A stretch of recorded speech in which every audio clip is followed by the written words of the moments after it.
Good morning, everybody. It's your host Cam from Too Generic, Rich? and today we're going to discuss some NBA Summer League, UFC Fight Night that happened last night, and just the WNBA overall and over the past week. We're going to get into. Rich, where do you want to start? Do you want to talk about a little UFC? Yeah. Usually start off with the UFC, so we'll start there. All right, cool. So, what event did you start watching at? I watched most of the card. The first big fight was the knockout by Montel Jackson. Hit them on Blackshear with the left hand, slept him. Didn't really need the follow up shots. So that was the big that was the first big fight. What else do we got here? The Gene Silva and the Drew Dober fight. That fight was insane, and it had the whole bar going crazy. I'll get into that a little later, but insane. Yeah, and that the cut on Dober was nasty, and he wanted to keep fighting too. He was fine. He did. Oh man, I just pulled up the Blackshear knockout. Yeah, the Blackshear knockout was nasty. That was the first big knockout. Yeah, I didn't get to see this one last night. Straight down the pipe. It was Dominic Cruz called it too, because he was saying, "Watch out for the shots. Watch out for the straight shots for Montel Jackson." 18 seconds in, slept him. Yeah, wow. And what a call. Yeah, the Gene Silva fight, he was just teeing off on him all night. But Dober was fighting back though. Dober was really landing stuff. And then the big issue was just mainly the cut. I feel like the damage happened so fast in that first round. Yeah. And Dober bounced back pretty well. He didn't look scared of the blood. But when it came down to one at the end of the second round, when he got hit with that spinning back elbow with like 5 seconds left. Yeah, knocked him saved back. By the bell. He really did. 100%. If there were 30 more seconds to that fight, it would have been a TKO in the second. He caught lacking. 5 seconds left. Just probably didn't expect the spinning back elbow. But I feel like that's actually probably the time you should expect that. Right. And Dober, it seems like he's always in these big slugfests too. He is. He's a firefighter. He just wants to go in there and go crazy. He doesn't really care. His face is going to be bloody by the end of the fight. Right. Yeah, that's Drew Dober. He's going to go in there. He's all like jacked and chiseled. He don't care. He's like the ultimate bro. He's just got the ring. Got the chiseled chin. Yep. That really was a great fight. I actually had a buddy who put some money down on Dober knockout for the second round. Mm-hmm. And everyone in our whole section knew. So everyone's going crazy. Knock his ass out. Ah! And then with 5 seconds, we're like, come on. Boom. Everyone was, ah! It was great. It really was. It was just the roller coaster of emotions. And then they stopped the fight in the third. He already lost his bet. So now we're just like, whatever, man. Like, it don't even matter. Yeah, they might as well end the fight. Right. They might as well end the fight.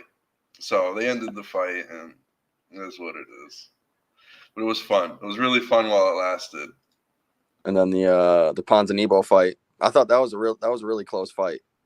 Yeah, I mean, yeah, he got knocked down a couple times off of some punches, Ponzi, and he tried to brush him off like they're nothing. But he buckled your shit. What do you mean? He did. Regardless if it doesn't hurt or whatever, you're fine. He buckled you a couple times. And he was hitting him with some of those kicks. Some of those spin kicks he was getting them with. Mm-hmm. I thought Salikov had the cleaner strikes in this one. He fought a great fight. Yeah, as far as the strikes, it was pretty close between the two. They said Salikov had 46 and Ponzinibbio had 41, but I thought Sigalov had the more damaging strikes. Yeah. So I thought that was the right decision to go with him for the win. Yeah, I think that's a good decision. And then the Rose Namajunas, Tracy Cortez. I mean, I knew Rose was going to win this. I just didn't know how.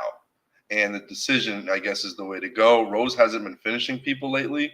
Nor does Tracy Cortez really have a finishing move she could hit Rose Namajunas with, a former champ. I didn't think she had anything on her. Just being real. From watching Tracy Cortez, I know she gets a lot of hype on Instagram. She's a very popular person.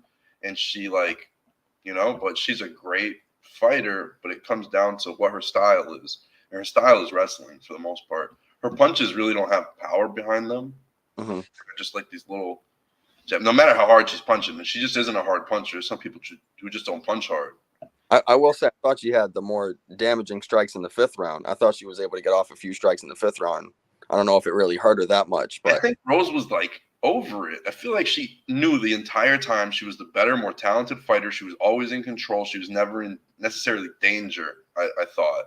I thought Tracy Cortez after round 1, she looked like, yeah, I've never fought anyone like this. Like, she was shocked at the level of competition that she was facing.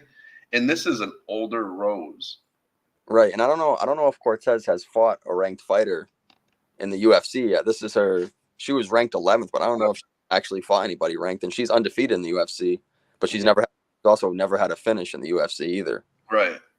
And yeah, so this was definitely. She really just like grinds it out. Yeah, she's Every fight. a really good wrestler, and Yeah. that's pretty much all she can do. But I thought Rose had the first 3 rounds in the bag. I thought the 4th round was close, and I probably gave the 5th round to Cortez. I thought she did some damage as far as striking on the feet, surprisingly, in the 5th round. So yeah, I thought Rose won at least 3. The 4th round was close, and I thought Cortez won the 5th. Mm-hmm. But I don't know how much. I don't know if this does a lot for Rose as far as going up, and the rankings are getting closer to a title shot because she fought somebody down. But she beat an undefeated fighter, still ranked, undefeated in the UFC. Yeah, but I just think there's still some people ahead of her. I don't think she should get the title shot next. So obviously it's going to be Grasso and Shevchenko next. And then you have Manon Ferriot, who she lost to. That was her first flyweight fight. So she's ahead of her. Then Erin Blanchfield, who just lost to Ferriot. She was supposed to fight Macy Barber, who's 4th. And then Andrade is ahead of Namajunas, and she's 5th. So I still think she has at least one more fight before Macy Barber's ranking? 4th. 4th? Oh. And she was supposed to fight her. Right, yeah, Rose was. Yeah, so I still think she has to fight at least one more person ahead of her in the rankings to try and get that title shot. Yeah, she definitely needs one more fight. I wonder who it would be. Like, the Bullet, maybe? If she loses to you think she's losing to Grasso? Oh yeah, that fight's booked. Yeah, I don't know. I don't know if they have the date for it yet. It's probably going to be at the Sphere, but yeah, I think the Bullet's going to kick her ass. I really think it's going to get ugly. You think Shevchenko's coming back and beating Grasso in the 3rd fight? Yeah. Damn. So it was the first two fights were a fluke then. They were a fluke. Her footwork was a mess. She was fighting opposite stance some of the fights. Yeah, because that first fight, she had that stupid ass spin kick, and then Grasso got her in the rear naked choke. Yeah, and that was so awkward. And it was pretty boring. At least that round. Yeah, the second fight was pretty good. Yeah. The second fight was solid. But that was pretty much it for the UFC last night. It was just a fight night. Nothing too crazy, but there were some good competitive fights overall.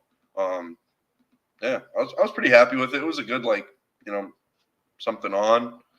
But while I'm on the topic, I guess I'll kind of skip and then I'll get back to where I wanted to kind of start from about Summer League. But yesterday I drove to Vegas. I look crazy right now. I literally look deranged. And yeah, so I woke up extra early, left my house at about 8 a.m. Yesterday. Mm-hmm. Drove to Vegas, got there at about 12:30, noon. Maybe after, like 12:30-ish. Got there just in time for Summer League. Summer League starts at 1 p.m. And yeah, it was all cool. Everything was like, yeah, we did it. We got here. We drove from LA to Vegas. Everything's cool. We got the car. We didn't have to pay for flight. Yada yada. Feel like we won.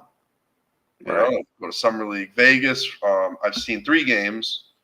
I've seen the Bucks versus Bulls. It was the first game of the day, and I got to see Matas Buzelis, the guy who I had number 1 on my mock draft, and think he has a really high potential, and we'll see where it goes. I think he's actually in a great opportunity in Chicago because they got some guys, and I think he fits around it. Like the youth movement in Chicago, all the young guys. Think about Patrick Williams. I think he could play next to Patrick Williams. I think he could play next to Kobe White. And I'm pretty sure that's really all that matters. The only problem with him, I'd say a little bit, is the giddy fit. He plays sort of his position. Giddy plays the 2 and the 3. Buzelis is probably going to be more of a 3 and a 4. I know he played a little guard for the G League Ignite, and he also played a little guard in high school, but more like guard responsibilities. He's going to get a lot of playing time too, because they traded away DeRozan, Caruso, and now we don't know when Zach LaVine is going to get traded, but they said that trade was imminent. So no, Buzelis is definitely going to get a lot of playing time. And Buzelis, the one thing I think people really missed in the mock draft process and watching film and everything else, people talk a lot about like points and his shooting and everything. And yeah, I think he only averaged about 12 points a game. But when you really think about it, the dude was 4th in the league in blocks, 4th in the G League as an 18-year-old kid coming from high school, going to an NBA 3-point line. That's what's being missed. The kid was the National Player of the Year for Brewster. We all know Brewster. Brewster pumps out talent out of New Hampshire. Yeah, they're always at Hoop Hall. They're always at Hoop Hall. Always have one of the best squads. Mm-hmm. I was talking to him and I said, "Bro, I interviewed Donovan Mitchell when he was at Brewster. I'll get into that. That'll be later." Yep. But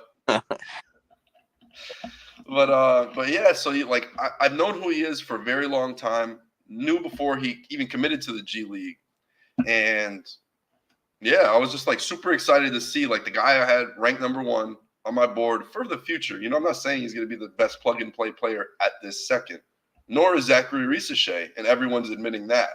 You know what I'm saying? Sometimes it's about fit, sometimes it's about potential, sometimes it's about also the personality and what you kind of believe in and your biases and things like that. And something that I believe is that this kid was the player of the year at one point, was the number 1 overall consensus pick for a very long time. Like when he committed to the G League, everyone was saying, not everybody, there was a lot of people that were saying, this kid could be a top 3 pick one day, top 5 pick. And I believe it, like his offense is there, but at the same time, he was playing in the G League where everyone's kind of going for their own offense. Right. And on the G League Ignite, he has a lot of people on that team who couldn't shoot, who couldn't help with spacing, who couldn't even take some pressure off him potentially. So he's probably catching a couple grenades, shooting them at the end of the shot clock, getting covered a little more because he did shoot very well in high school. He was over 40% in high school, but then he goes to a 3-point line, but it's the NBA 3-point line next.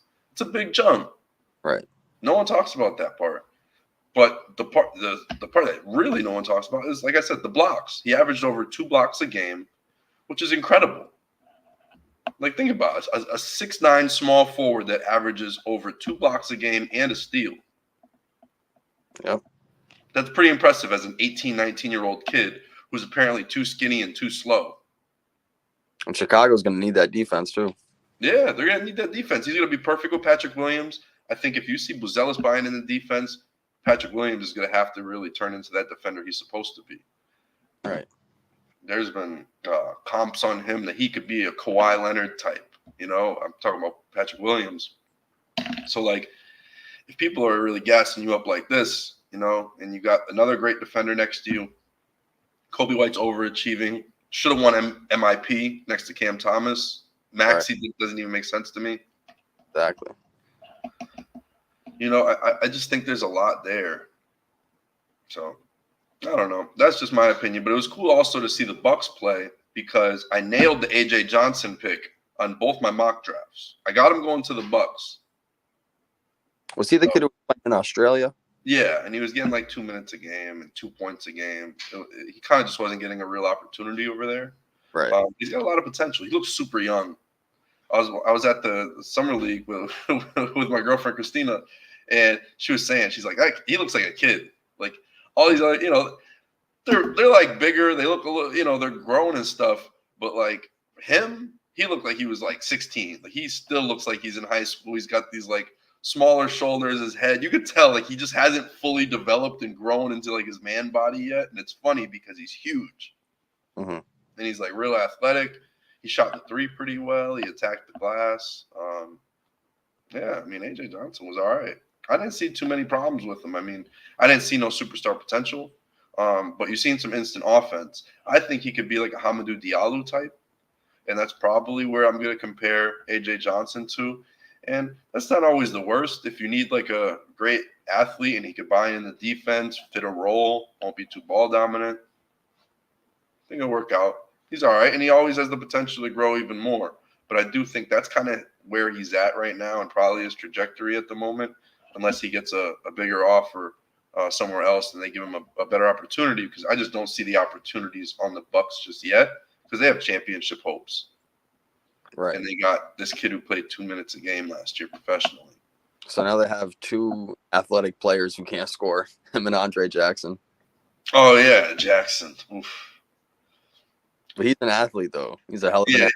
He's a hell of an athlete. The one thing is he was getting backed down a lot. He was just getting pushed out the way. Buzelis was bodying Andre Jackson. It was kind of crazy. I'm like, and then Buzelis bodied some other dude. I'm like, okay. It was cool to see. And what were the other? The other games. So we watched that game, and then we went to the Charlotte Hornets versus Knicks game. I got to see Kolek. Brandon Miller was lighting it up, just looking like a super pro out there. Just not even trying, just putting up the shots. Nothing but net falling through every shot. And Nick Smith Jr. dropped somebody. Yeah, he did. He drops. That was bad. Who did he drop? I forget who it was. I forget the player he dropped. But It was great. He had over 20 points. Nick Smith looked decent. Couple runners and things like that. Yeah, he looked good in the NBA last year at times. Because they needed somebody to play, so. Right, they needed somebody to play. I think he grew faster than they thought he was going to grow, though, because when he got drafted, it didn't look too good. Like him coming out of college, I was nervous for him. I think he had a lot of issues with like defense and size. I remember going to his first summer league and seeing how skinny he was when he was first drafted. He looks better now. You could tell, like that's a full year of NBA weights and stuff. Right. Who else is on the Knicks? Papome Daddier looked decent. He actually was a better defender than offense. I feel like everyone was saying like he was an offensive player, but he played great defense. In his shot, he didn't seem like he was like scoring too well, or I don't know. He just didn't look like he had it. Maybe he just was a little off today, whatever. But he played defense well, so there's a promise right there. It's like at least he's giving effort, even on an off night, he's still trying. So like you take that. They have Jacob Toppin too. Yep, Jacob Toppin threw down dunk. I think it was like a putback or something like that. That was the other thing. I seen like it's crazy some of these guys playing in summer league. Like, why is Walker Kessler playing in the summer league? He was all rookie first team 2 years ago. Now he's coming into his third NBA season. Why is he playing summer league? Yeah, and it's crazy. I seen that with Josh Christopher on the Heat. Yeah, there was him. There was another guy that I seen, Darius Baisley. Baisley's been in the league since 2019. Right, his COVID year was his rookie year. Yeah, I mean he used to get good minutes with the Thunder. He's kind of bounced around since then, but yeah, he went to the Nets. They didn't want to pay him or play him either. Yeah, it's weird seeing some of these guys play in the summer league when they've been in the league that long. Baisley's had super high expectations for himself, and I think when he goes to these teams and they're like, "Where do you fit in?" and he's like, "Draw me up some plays," and they're like, "Oh, okay, this is where you're at." Mm-hmm. Like you think this is what's gonna happen. Yeah. But that's not the case. And, I just don't think teams are bought into Darius Baisley's timeline. And that's just the thing. He needed a lot of work. He got some space to do it a little bit in OKC, but he still needed to add that creation element. And I feel like he just doesn't have it. He's more of this play finisher, and he's kind of limited. He's not the best three-point shooter. He doesn't really give it all on defense the way you'd want him to. Right. Especially because he couldn't figure it out being an offensive player. So you'd think, like, all right, we'll buy into a role because your offense isn't coming along, nor does it look like you've added to your bag. Mm-hmm. And he's not defending well. So that's just what it is. I just think he wants to be a star, and teams are like, hell no. Yeah, it's just weird seeing some of these guys you think are just already NBA ready or don't really even need the summer league playing in the summer league. Even Brandon Miller, even it's his second year. Usually it's first and second year guys playing, but Miller, I think he finished probably Second third. pick, too. Yeah, he finished third. In Rookie of the Year voting last year. It was all rookie first team, or even Hami Hake. Third was Jaime was second. No, I'm saying I think Brandon Miller finished third in Rookie of the Year voting last year. Yeah, who was second? Oh, I would say Chet. Oh, Chet got the second. Okay, I forgot how the votes went out. Like I was like, yeah, I would think Miller finished third, or at least the way I had it. At least, yeah, I had it one. Wemby obviously 1, Chet 2, Miller 3, and probably Hami 4, and Pozemski's somewhere up there too. Yeah, Pods was great. That was a rookie year that I think nobody expected. I know.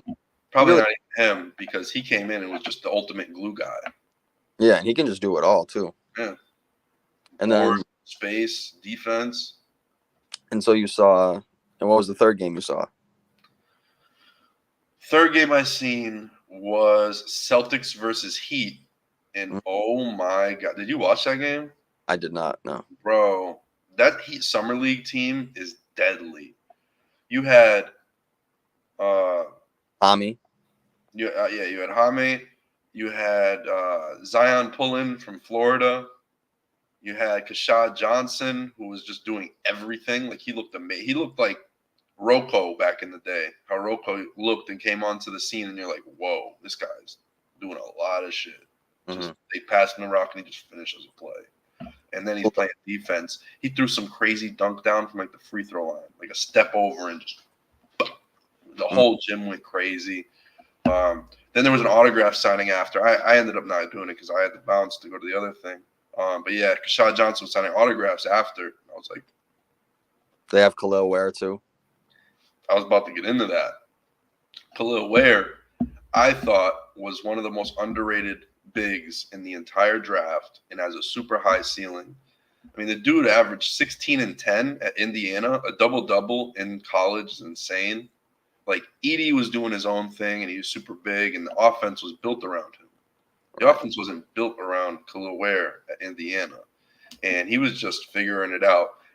I'd say one thing I'd want to take out of Khalil Ware's game is this little turnaround 10-footer he tries. Just stop. Not pretty. It looks decent, everything. His motions are fluid and all that, but I just think the 10-foot little spin turnaround thing isn't going to work. He needs to do that from 6 feet and in. But yeah, that's probably my only critique of the dude. People talk about his motor and shit, but I mean, have you ever really watched a 7-footer play 110% the entire game? Nope. Like, it just is what it is. Like, is Clint Capella in his prime and he's getting 12, 13 rebounds a game. There's still plays where you're like, yo, he's dogging it. Right. So I just think some of these guys are super talented, and at the same time, like, they just have this crazy advantage, positional advantage. You're going to be set up next to the rim, and you're also the tallest guy there, longest wingspan and everything. So it makes sense, like, why you would get the most rebounds naturally. So yeah, I feel like he's just in a good position. He knows what he's doing. I don't think he tries to do too much. He's never trying to like do dribble moves, face up, and like pull up on people. And that's the thing I'm glad about Khalil Ware, that he's like self-aware enough to know, like, I have to stick with this bread and butter big stuff. But yeah, the one thing I take out of his game is just that 10-foot turnaround. It just isn't that pretty because it's not going to work in the league. No one's going to like that shot. Mm-hmm. Like 2 feet in front of the free throw line, posting and like doing some little jump hook. I don't know. It's just not efficient.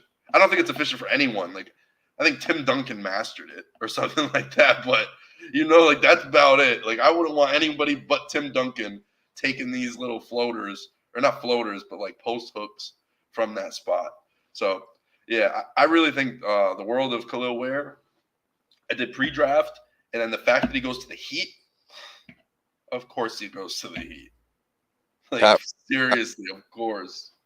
Pat Riley is a genius. Yeah, he is. Pat Riley is an absolute genius. Steal of the draft. I thought at first, I think I had him going 9th to Memphis. Mm-hmm. And a lot of mock drafts had him in the 20s or above. And then on my second mock draft, I believe I slid him down a little bit because there was a lot of Edey buzz right before, and I was already high on Edey. I got tweets from 2 years ago. I thought last year he should have got drafted.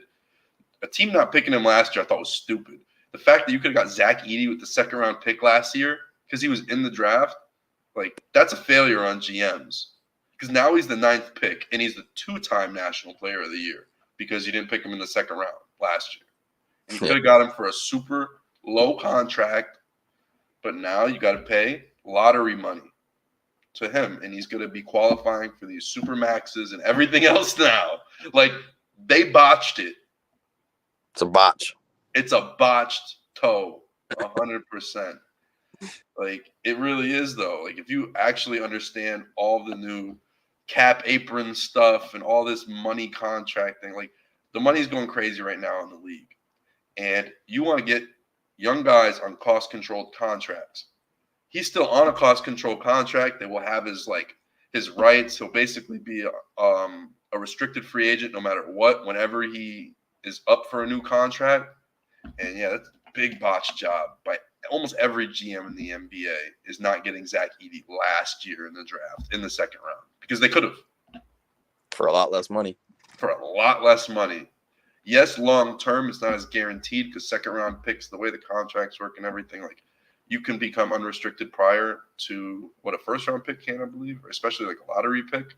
Because usually with a lottery pick, you're pretty much locked in for like 7 years if the team wants to keep you. Mm-hmm. Like contract over contract. Like I believe they could retain you for like 7 years, no matter what. They could pay you as much as they want, up to the cap, and you can't really fight it because who's going to offer you more? Because one, you're already with your drafted team, so you could earn like a slightly higher percentage in the cap and in like the salary on your team. So like nobody can match the offer. They could always beat the offer sheet. You know what I'm saying? Kind of like with DeAndre Ayton when the Pacers were like trying to steal him, but also trying to call the Suns bluff, and was like, "Are you trading this guy or not? Like, what are you doing with your first round pick, the number 1 overall pick? What are you doing? We'll offer him the bag." They wanted to. And then they said, we'll offer him the max so we could offer him, but you could offer him more. So we'll offer him the max we could offer. They did that and forced the Suns' hand, and they had to pick it up because it's like, what are we going to do? Let the first-round pick walk? When are we going to get a number 1 overall pick again? It's Robert Sarver. Remember that part. And then it's not the new owner, Matt Ishbia, that's investing a lot of money and bringing new buzz to the league. It's Robert Sarver, who's known as a bad person.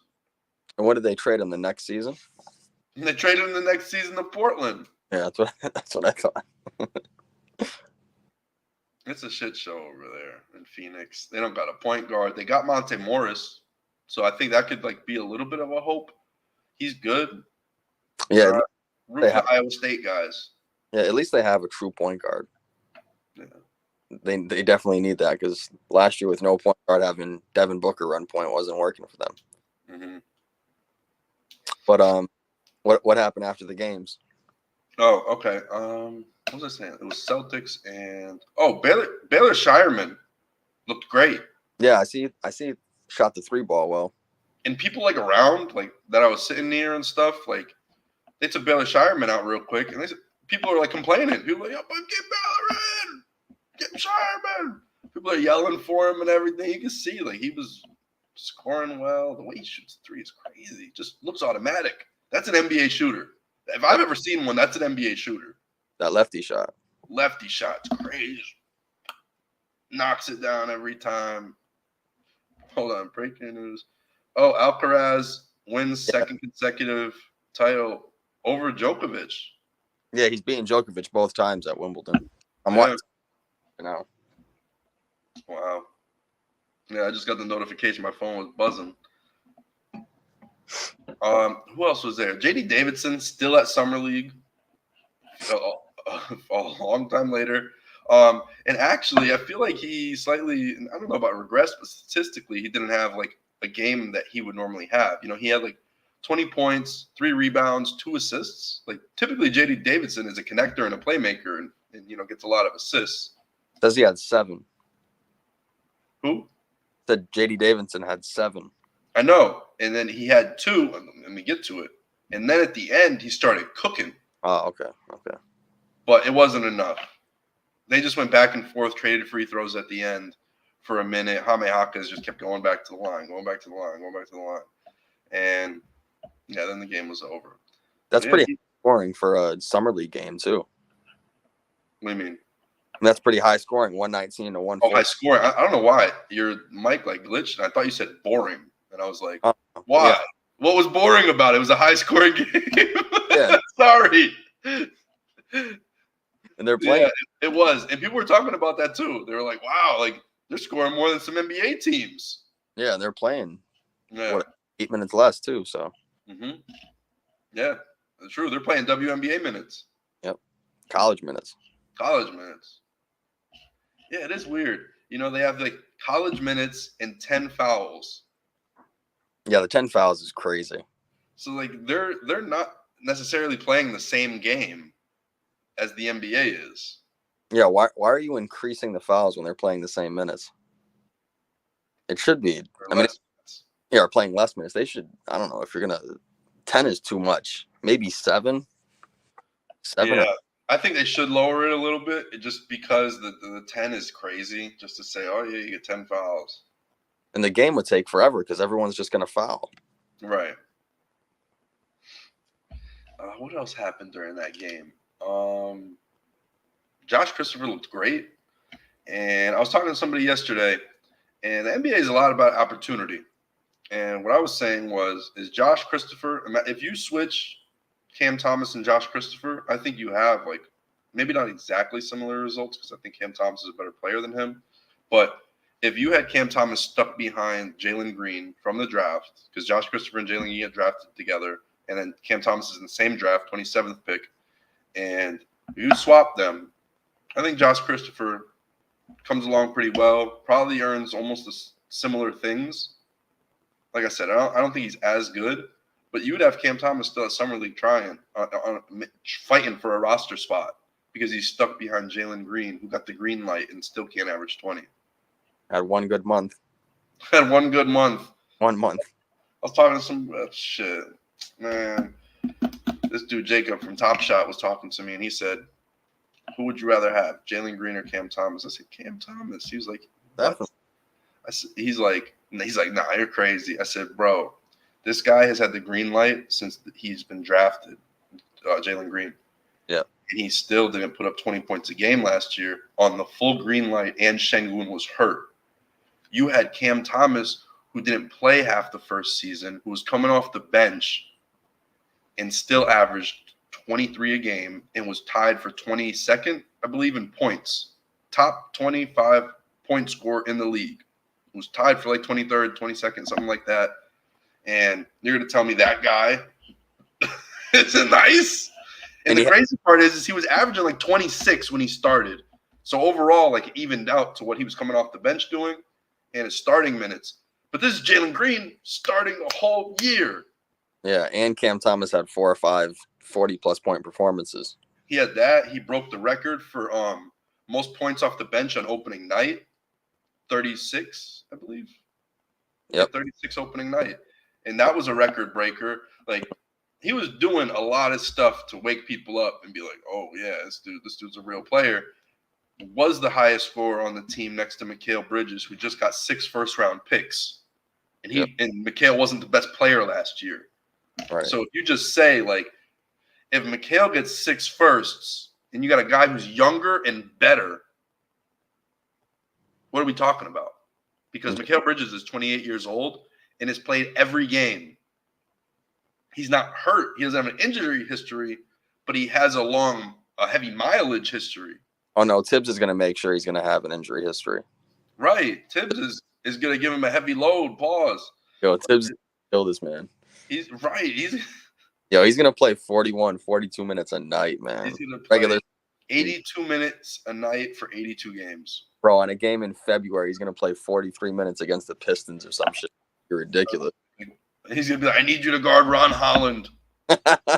We can't let these young guys do us like this. We need this win. We need this win. Do it for us, Mikal. But I guess Jalen Green is more captivating with his 1 month of basketball than Cam Thomas is all season. I'm flabbergasted. The entire league still doesn't want to say his name. That's why Voldemort is coming. Oh yeah, I got to get that article out. Got it. Yeah, I've been working on it, doing more notes and everything, trying to perfect what I want to do. I want to upgrade my WordPress, my website.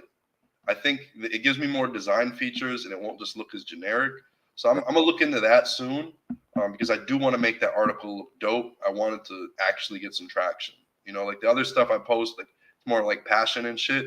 But I actually think this could be a dope ass article that people can get hip to and learn about a great player, and that's what I think the article's gonna do. But yeah, like Josh Christopher looked great. And it's just amazing. Like when you give a guy confidence and like a leash to just play on his own and not worry about it, you see the results. You know what I'm saying? When people are playing scared that they're just going to get their leash tugged and pulled out the game for one mistake, you're going to play fearful.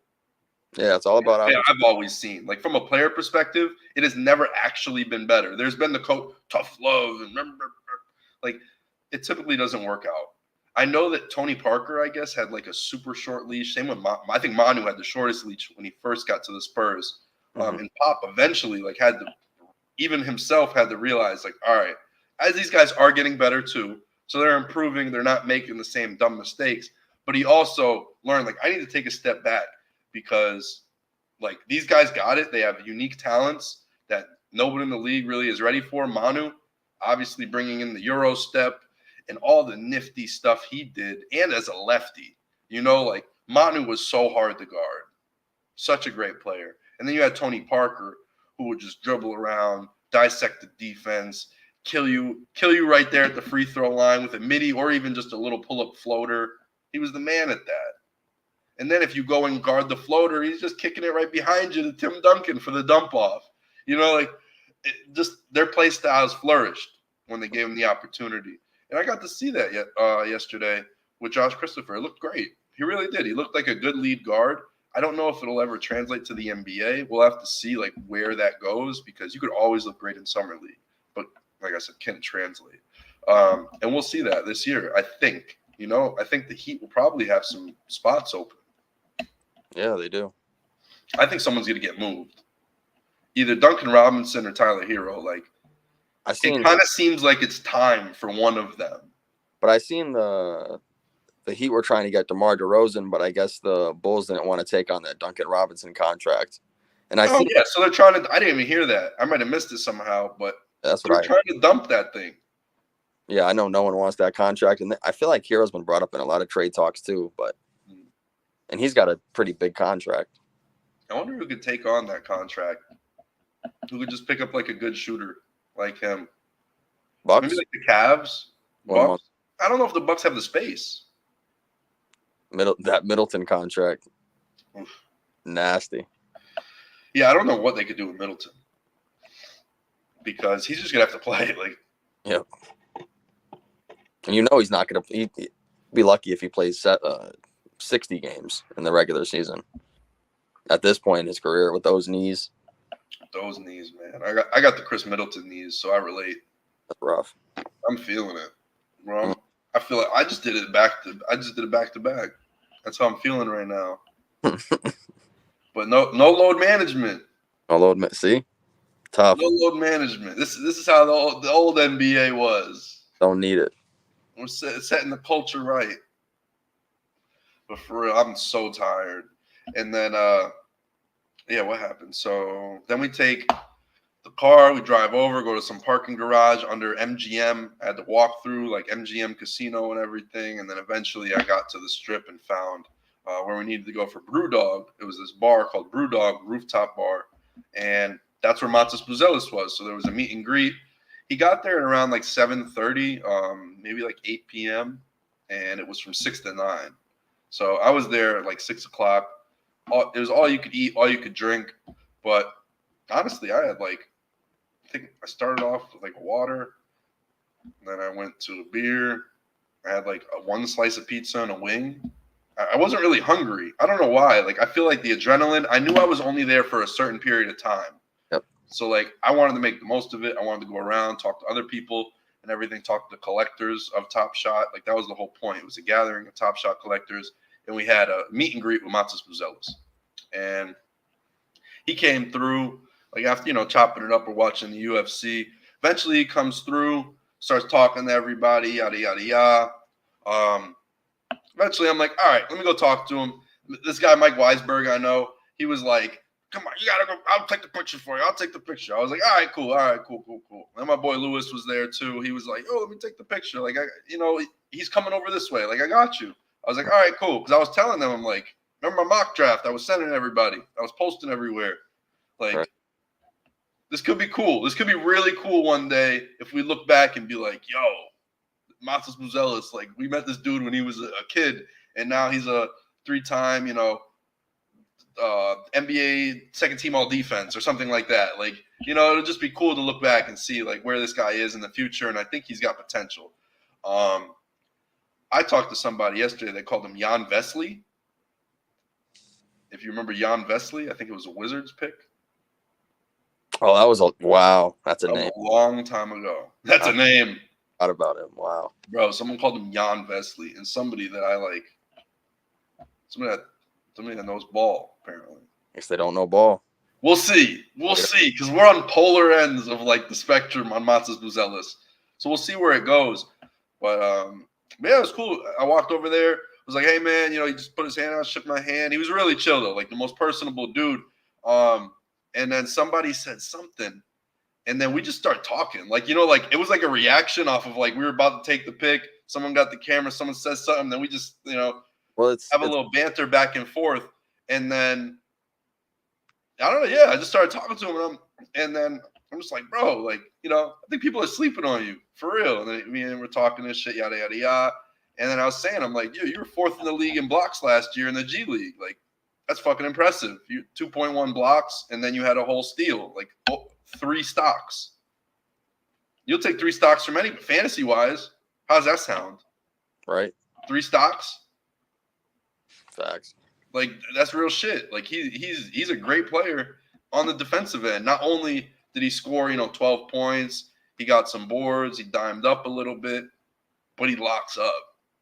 That's the best part. And people are missing that shit. Because what the hell what won the championship this year? Defense. Right? And up Kyrie. Stopping Luka. Who's going to stop Luka? You need to get a 6'9" wing with long-ass arms.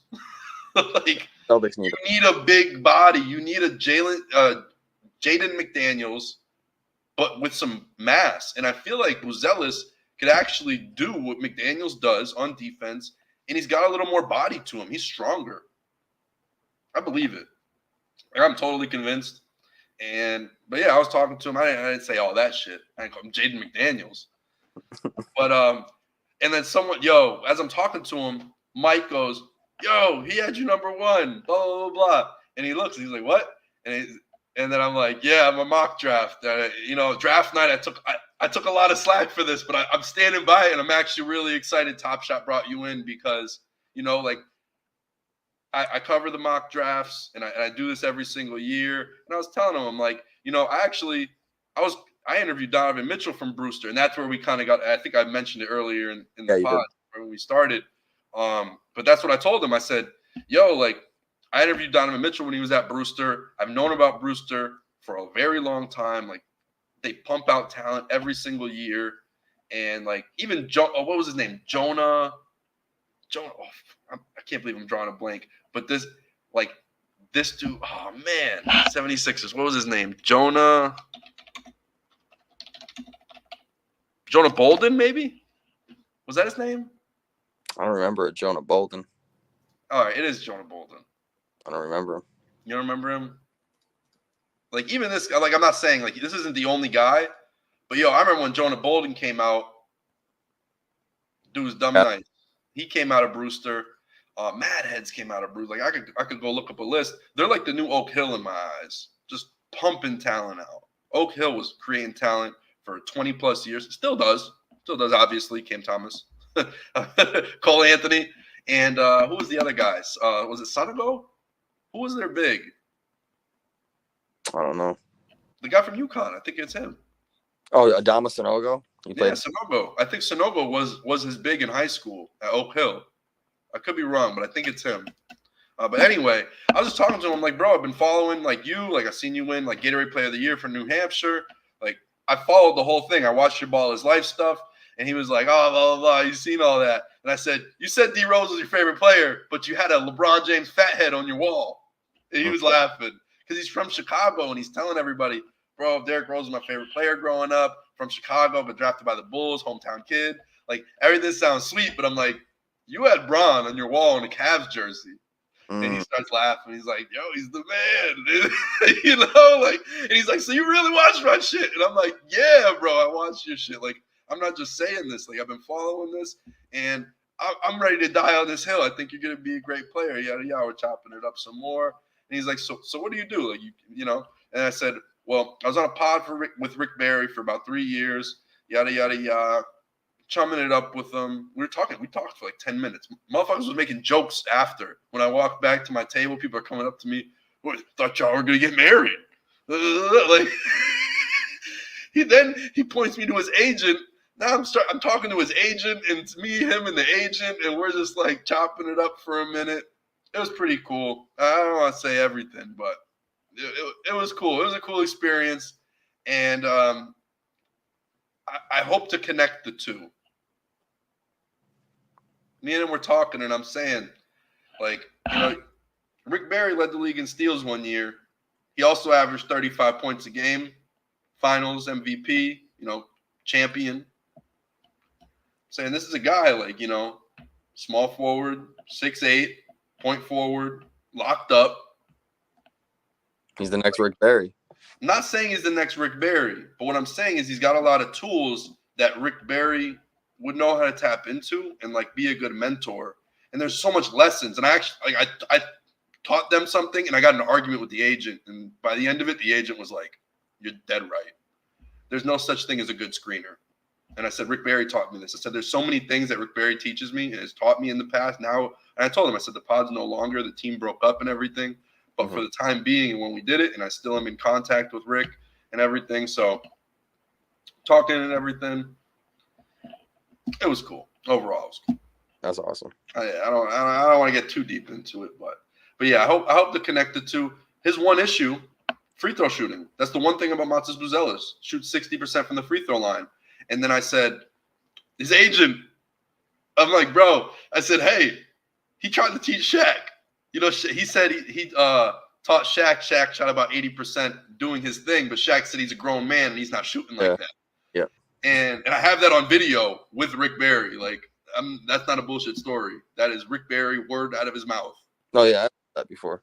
That Shaq refused after he tried it and to see, like, what it would be. He taught him the technique. Shaq was hitting it over 80%, said, no way I'm doing this in the game. I'm too damn big. I'm not doing that. I look goofy.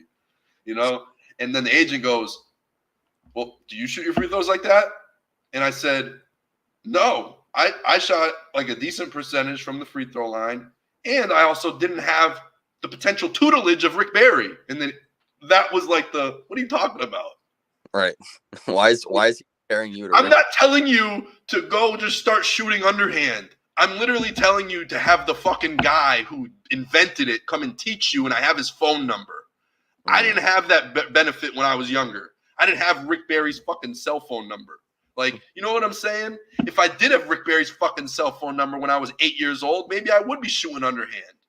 95. Like, and I'd be shooting 95% from the line or better. Like, that's the part. In 2 times, I blew the agent's mind and shut him up in like the nicest way possible that I wasn't even trying to. Right. Because like I said, I was like, the screener thing, I just brought it up. And then he starts pushing back on it. He's like, well, it's their fault if the feet aren't set.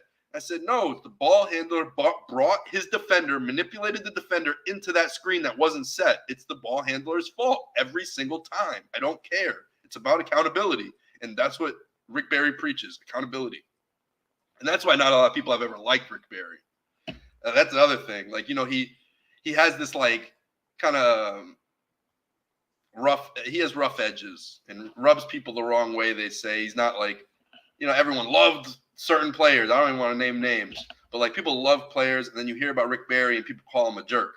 Like that's what he was when he was a player. He was a jerk. He was hard on his teammates. He expected too much from them. Mamba mentality, by the way. And like he was expecting everyone to work as hard as him, and they didn't. And that's why he had beef with his teammates, because these guys weren't working hard for what he thought was his life passion and wanted to get the most out of. Right. You know? So I was just talking to him about it, and I'm like, yo, you know? And then Matos, honestly, he said one thing I didn't like. He said something like, man, he goes, which I understand. His cousin and uncle is Sabonis. Arvydas Sabonis is his family friend, is basically his uncle, and Sabonis is his cousin, family friend type cousin. Like their dads played together on the Lithuanian national team. Okay. And Matsas' dad moved to the United States to give his kids like a real basketball opportunity, I believe. Like his sister plays lacrosse. She was the first kid. She plays lacrosse at not Fordham, Furman, maybe. I think it begins with an F.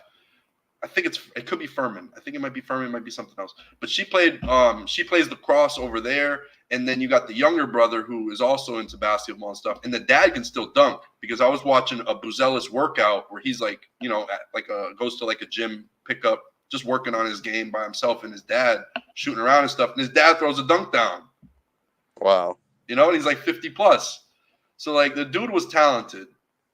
He's got a very talented son. And he also grew up around basketball knowledge, like Sabonis, both Sabonises. You know what I'm saying? So like he's in good hands and everything. And he was kind of saying that. He's like, there's no advice that could really make me a better player. And I said, you never know. And this is just he's a Hall of Famer, and he's just a great guy to have on your side. You know what I'm saying?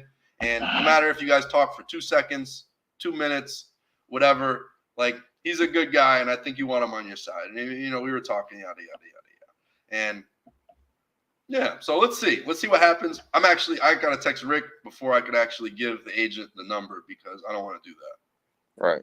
I don't want to do Rick dirty. I want to just give out his number. I know, but it's to a draft pick. You know what I'm saying? I'm not like I'm giving his number out to some random guy at the supermarket and just some bum is calling him. Like, no, it's a lottery pick is calling him for advice, and he's a former NBA player. And he loves that. Honestly, he wants to be more of a mentor. He's very upset that the free throw tradition is probably going to die, and at some point he's not going to be able to pass that down anymore, you know. And he's dead set on it. And I don't know, I see a dude that's really struggling from the free throw line, but has every other tool possible.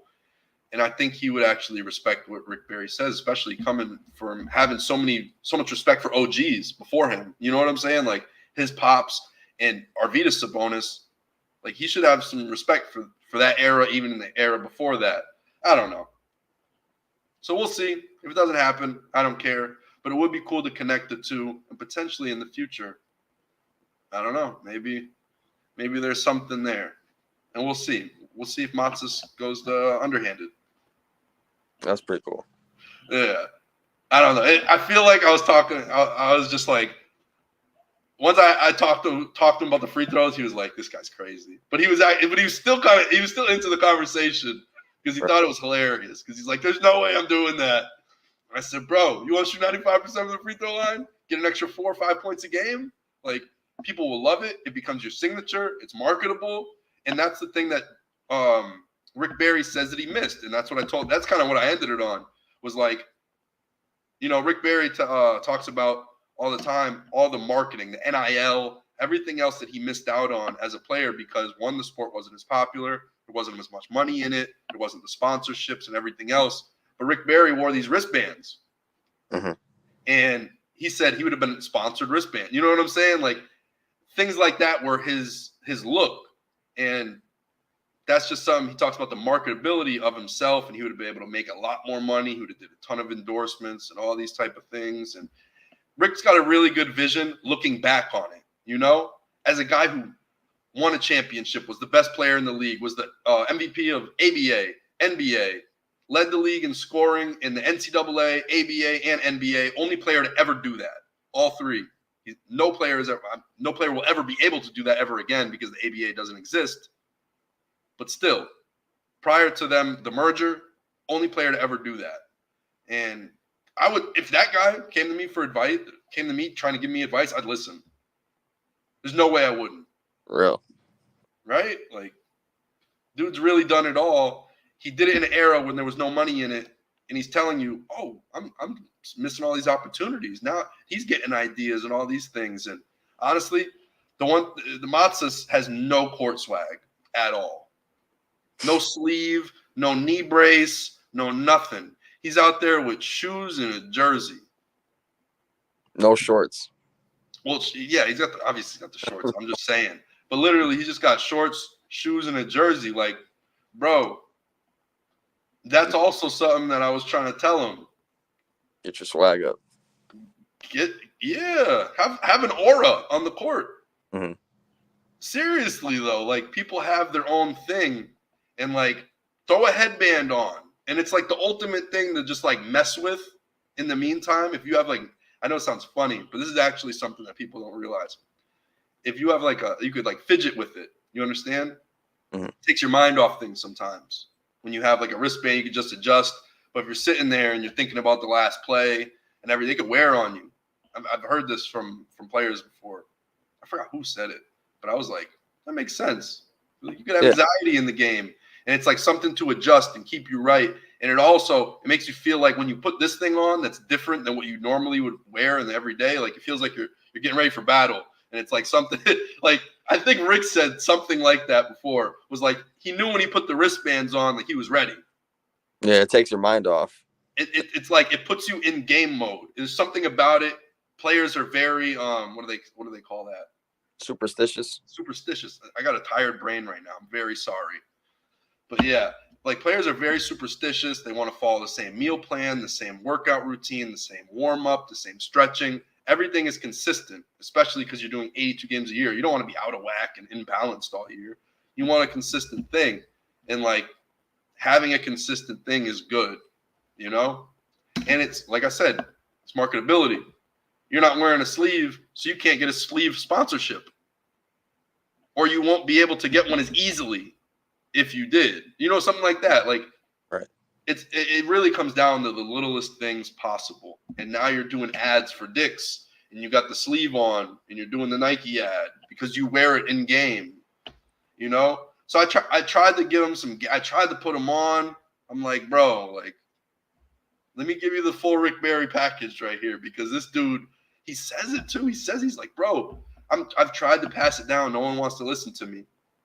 I don't know. So I gave it a shot. For Rick Barry, for the love of the game. I could look like an asshole and a joke at the end, but I don't care. Like I said, for the love of the game. Shout out Rick. Shout out Rick Barry. We want to see someone do the underhanded free throw for real. Like someone doing it, you know, not like some big in college who like tried it out because he can't shoot. Mm-hmm. Like I want to see someone in the league and them to get good at it. It would just be such a fun wrinkle. And like I said, marketability. You're viral. Remember when Sohan starts shooting different ways, one-handed? People posted about that one-handed free throw for 6 months straight. And he's having much more success with it too. That too. Funky-ass free throw, but it works. But it's like that, you know? Like, imagine if this dude just comes into the league, starts, like, where did this come from? That would immediately put him in Rookie of the Year conversation.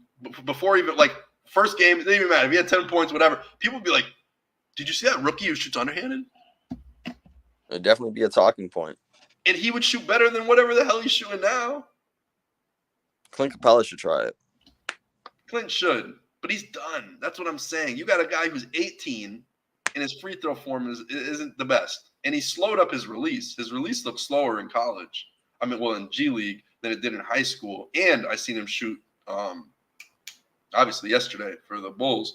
And it looks a little bit of a slower release. It's not a hitch, but the movement is like a frame slower. Mm-hmm.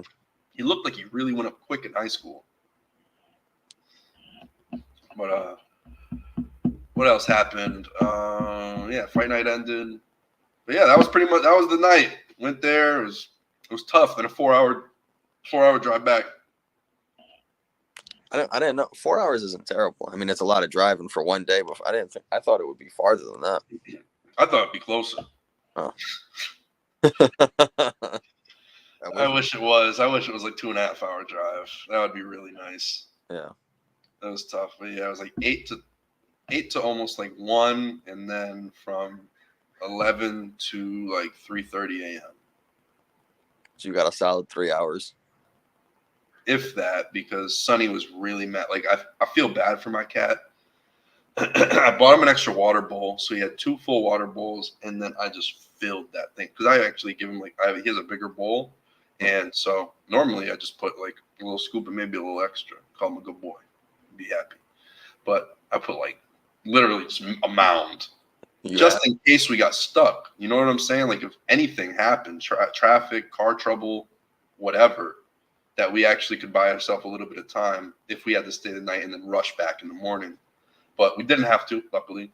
But boy, he let me have it when we got here at 3 a.m. Screaming at me. He was asleep, wakes up. Like, he was so mad. And then the whole time we're, brush our teeth, try to go lay down. He's running in the living room, zipping around, sprinting. You hear him zooming around, knocking things over, meowing super loud. I'm like, bro, he's pissed. Because I play with him every day. Like, we play a lot. And like he gets at least an hour of playtime every day, like so he's used to it. And when I got home, he was like, "I need my playtime, like right now." He hates Buzelis. I guess Sonny's not big on Buzelis, but I don't know. I think he will be over time. We'll see. A couple years. Yeah, a couple of years. And that's the thing. Like Giannis in 2013 in that draft, should he not have been the number 1 pick? Looking back on it, probably should have been, yeah. 15th pick, should have been number 1 pick. 11th pick, I think at least top 5. I genuinely believe that. I honestly, I think people messed up. You got a dude who was born and raised around this shit. Ball usually.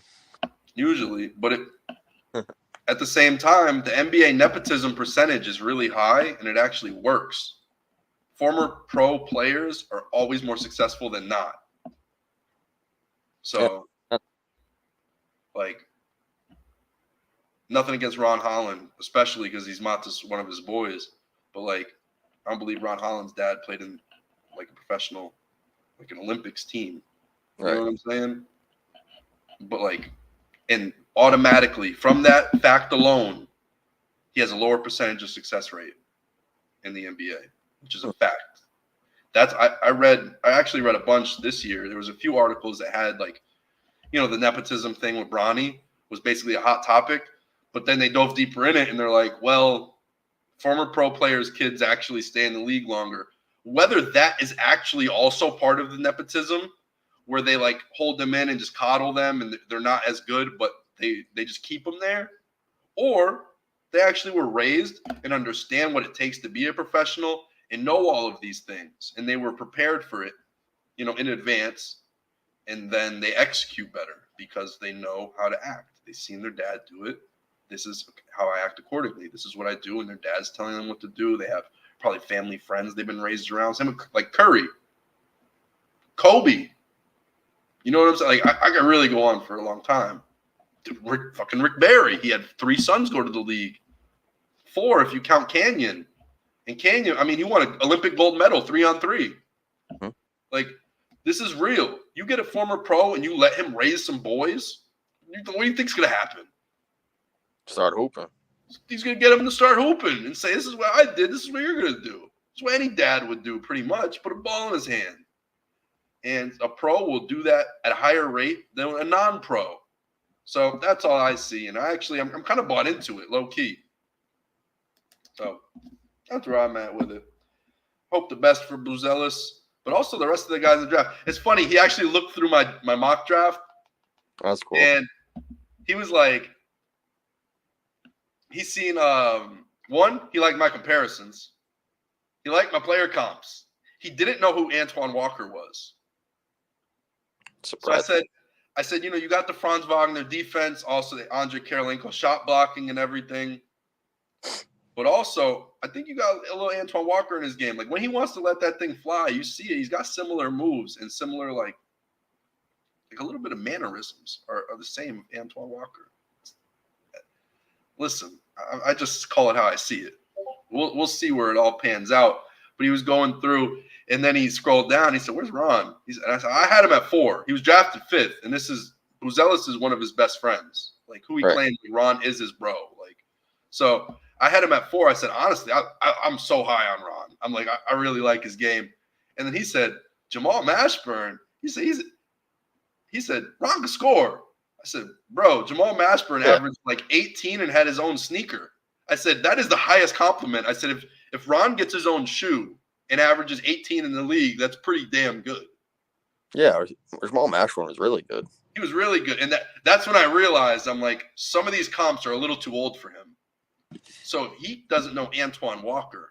How is he supposed to really understand Rick Barry? And that's the one piece where I'm like, all right, maybe he's just a little young and naive. Yeah, Mashburn averaged 19.1 for his career. And he averaged 24.1 his second season. And then he averaged Mashburn's a hooper. And he averaged 20 plus his last 4 seasons. Well, didn't have a great shot from the 3, nor did really any wing back then, let's be honest. 35, yeah, not great. Yeah, not great, but it was decent. It was passable, especially during that time. Yeah, that's not atrocious. Field goal percentage pretty low, 41.8. And that's Ron. But yeah. That's Ron Holland. The Duke can score. He really can. He's a great scorer. He's like he drives to the cup hard, like Alyssa Thomas. Like Alyssa, yeah. He's the engine. Motorcade in the engine. I'm giving him Alyssa Thomas's nickname. I'm calling him the engine, and he's with Motorcade over there in the Pistons. See what you did there. You like that, right? Bars. They're not like us, man. They're not like us. They can't write their own material. Nope. They can't. Anything else? But yeah, he did not like the Jamal Mashburn comp. I just don't think he understands who actually Jamal Mashburn was. He just doesn't get the credit that he should have because that dude was nice. I remember watching Jamal Mashburn growing up. That dude was nice. Yeah, he must have thought he was somebody else. Yeah. Even Rudy Gay. You know what they called Rudy Gay? The truck. What am I calling him? The engine. Look up Rudy Gay's nickname on Basketball Reference. Big truck. Yep. And the great Rudini too. The great Rudini. Great Rudini. That was like a meme, but yeah, everyone called him Truck. Everybody, like even like his boys, players, they call him Truck. It's not even like I feel like fans don't call him that, but I have heard it through the years. I've never heard that before. I've never heard any 3 of those nicknames. I've heard Truck. 100% I've heard Truck. It's like Dodo. I called Dorian Finney-Smith Dodo because I heard players at Summer League one year call him Dodo. And then I heard another player on a podcast one time call him Dodo. I'm like, all right, I'm going to call him Dodo.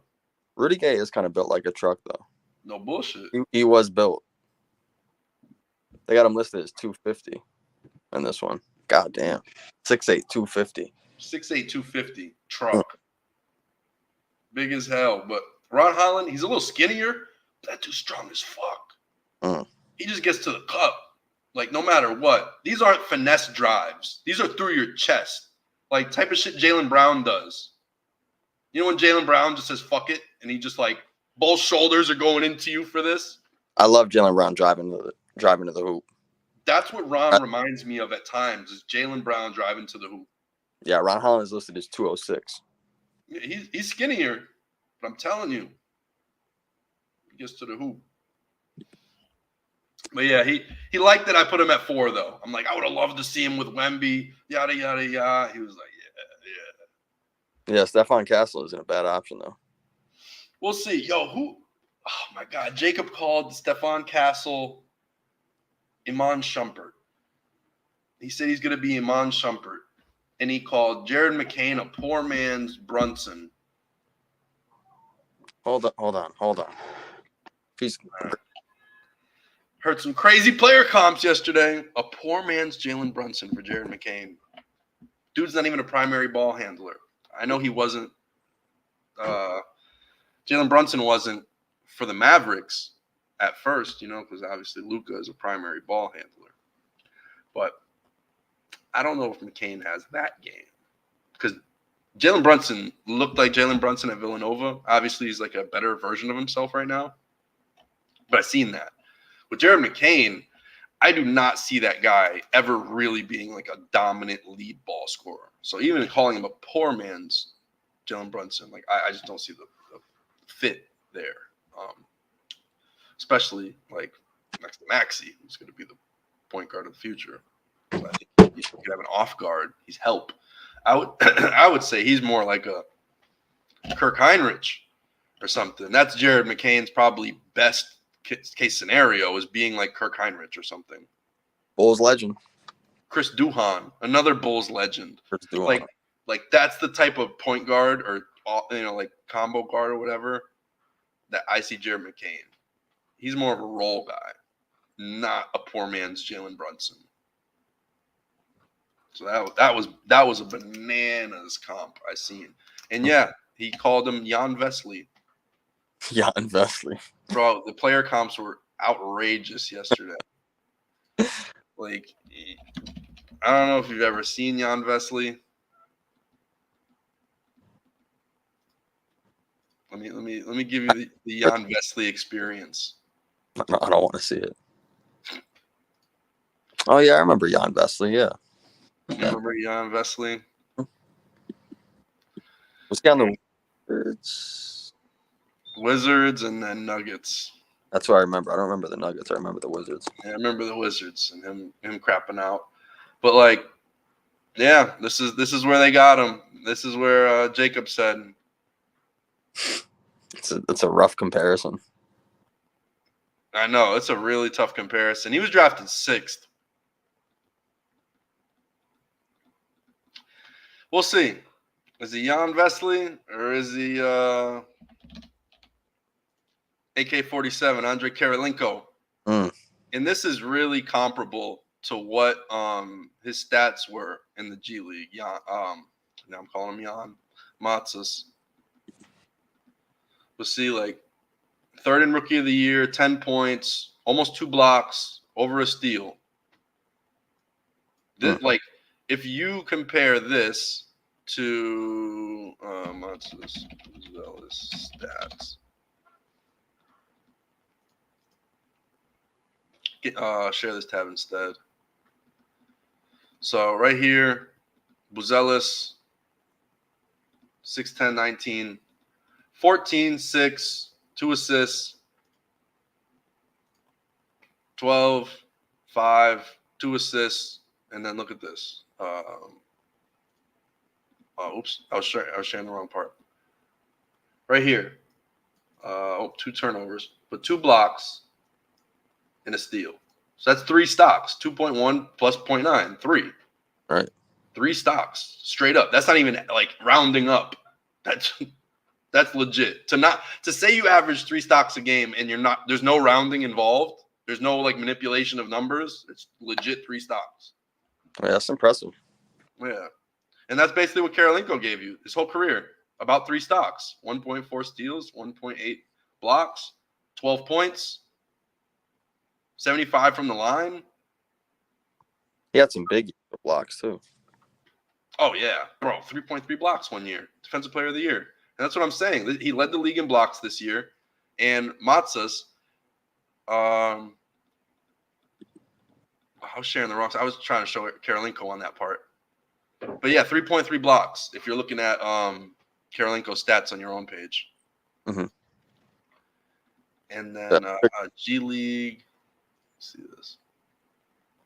Let me see if I could tap in. Stats home. This is still on the same page, right? No, it switched. Look at this. That is zoom in. Oh, I'll zoom in a little bit. My bad. Right here. Let's start lower. Skal Abasir, 7'5", 25 minutes a game. Holy shit. And he averages 1.7 blocks. Noah Clowney. Mamadi Diake, shot blocker, Like, he's there for defense. Micah Potter, defensive big. That's all he really does. I mean, he's a roll big. Noah Clowney. The Nets are like the shot blocking he had in the NBA was actually pretty impressive. If you watched a little Noah Clowney at the end of the year, I know you shouldn't judge a player too much in March and April because the league isn't really trying. Like, you know what I'm saying? Mhm. But Noah Clowney, full-time player in the G League, over 30 minutes a game, 17 points. You know he's getting the reps, 1.8 blocks. Wenyen Gabriel played for the Lakers, was their backup big. He stinks. Got no touch whatsoever. Yeah. No offensive touch, but somehow still averaged 16 points in the G League. Yeah. Just completely loses it in the NBA. Well, look, 1.9. You go to Baisley, 2.1. Who's in fourth place? Who's Ellis? Buzelis. And look, 32 minutes, 26 games, played as much as Mamadou Gaye.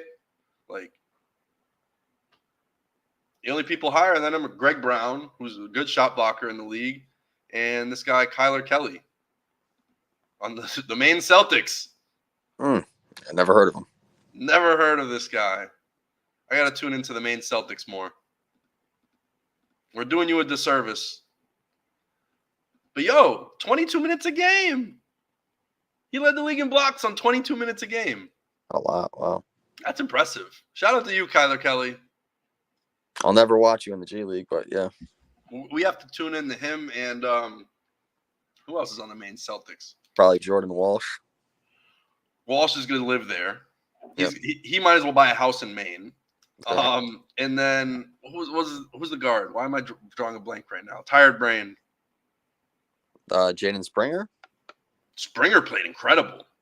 He did some goofy shit. Everyone was laughing though. He tried to dribble through his leg and like put it through like he did a funny pass and it was a complete mess. Like he tried some street shit. No, but what's it? The guy with all the hair. Why am I drawing a complete? I said his name earlier. JD Davidson. JD Davidson, like, I think he one day can move up. I think he's a very talented player. Yeah, he's super athletic. He's like he's a true poor man's Russell Westbrook. Yeah, he could fly. Fly. Saw that at Alabama. Yep. I love that dude. Mad energy. So hopefully he could crack the league. I think he could do it. I think he's better than some guards that I've seen in the league. So let's see what happens. Like, I think a team could use him.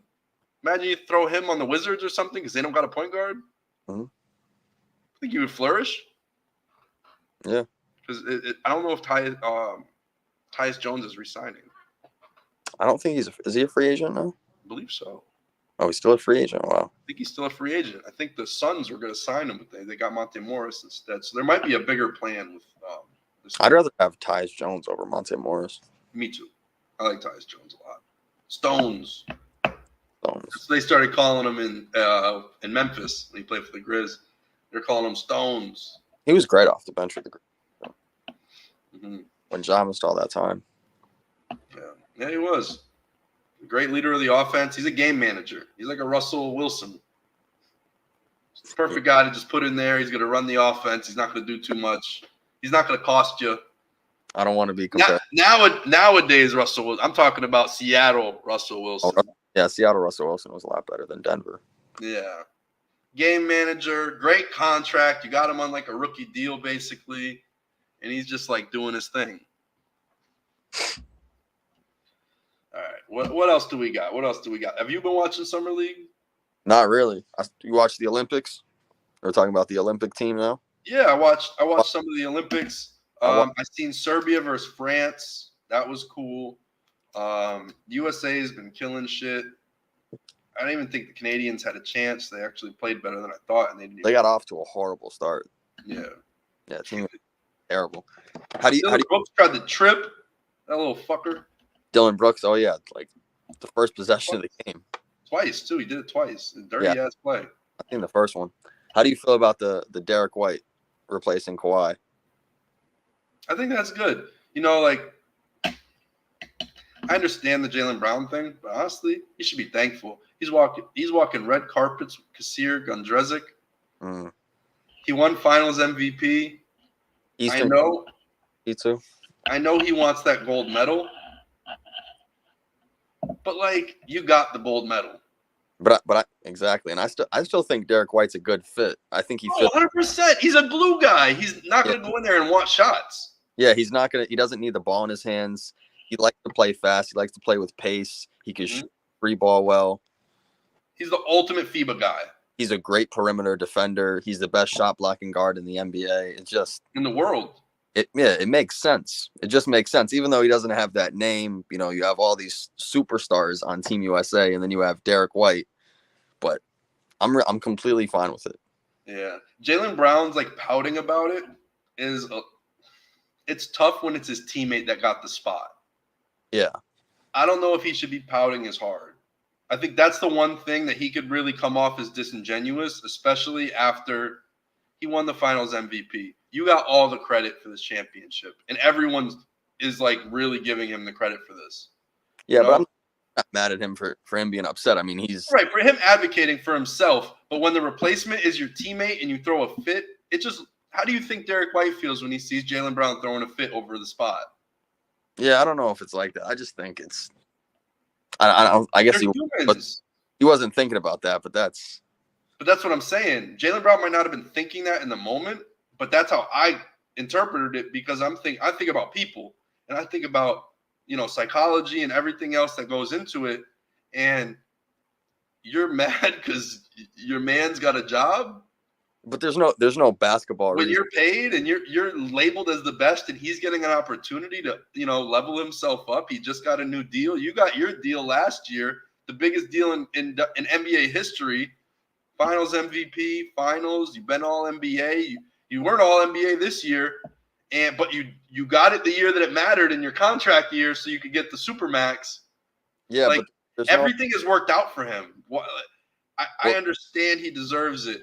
And I understand he plays more of the same position than Kawhi.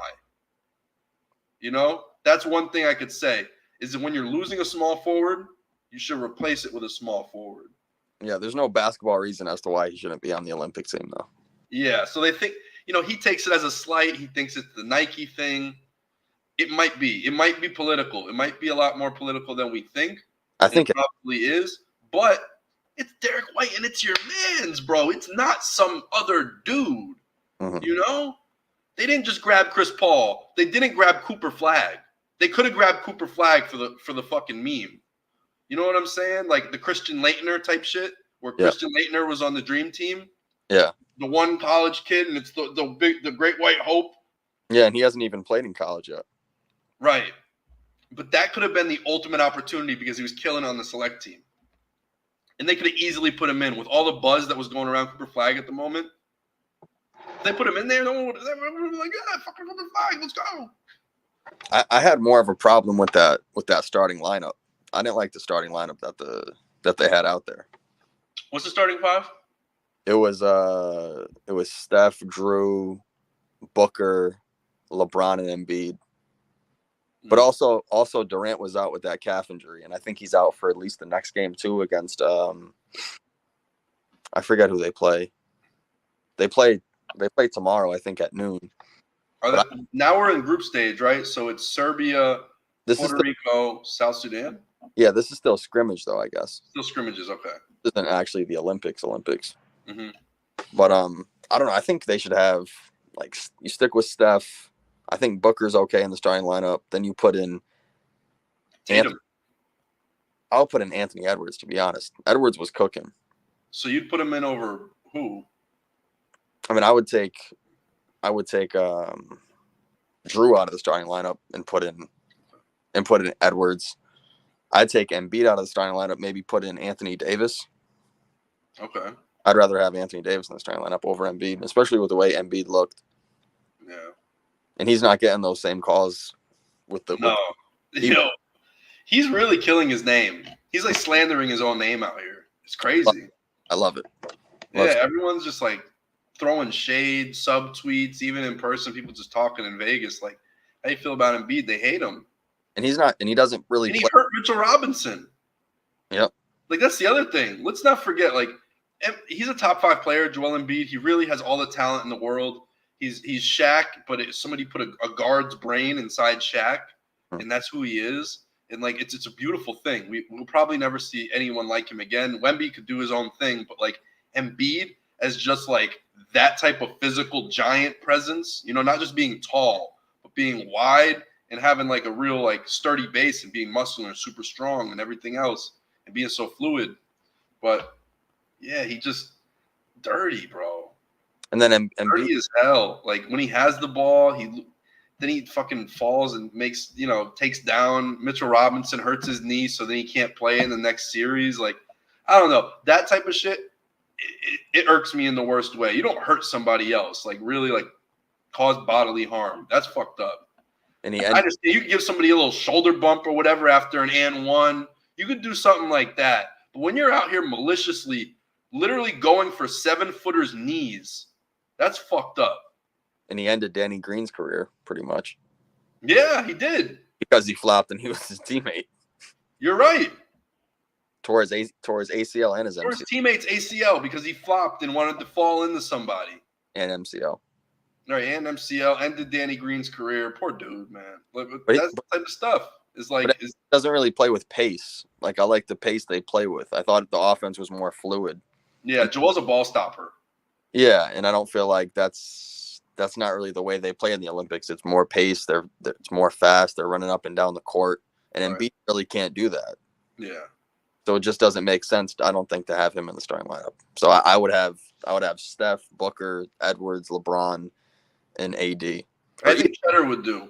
or even Bam. Even Bam. I think Bam is a better option because he plays with more pace, and he can move. He can move better.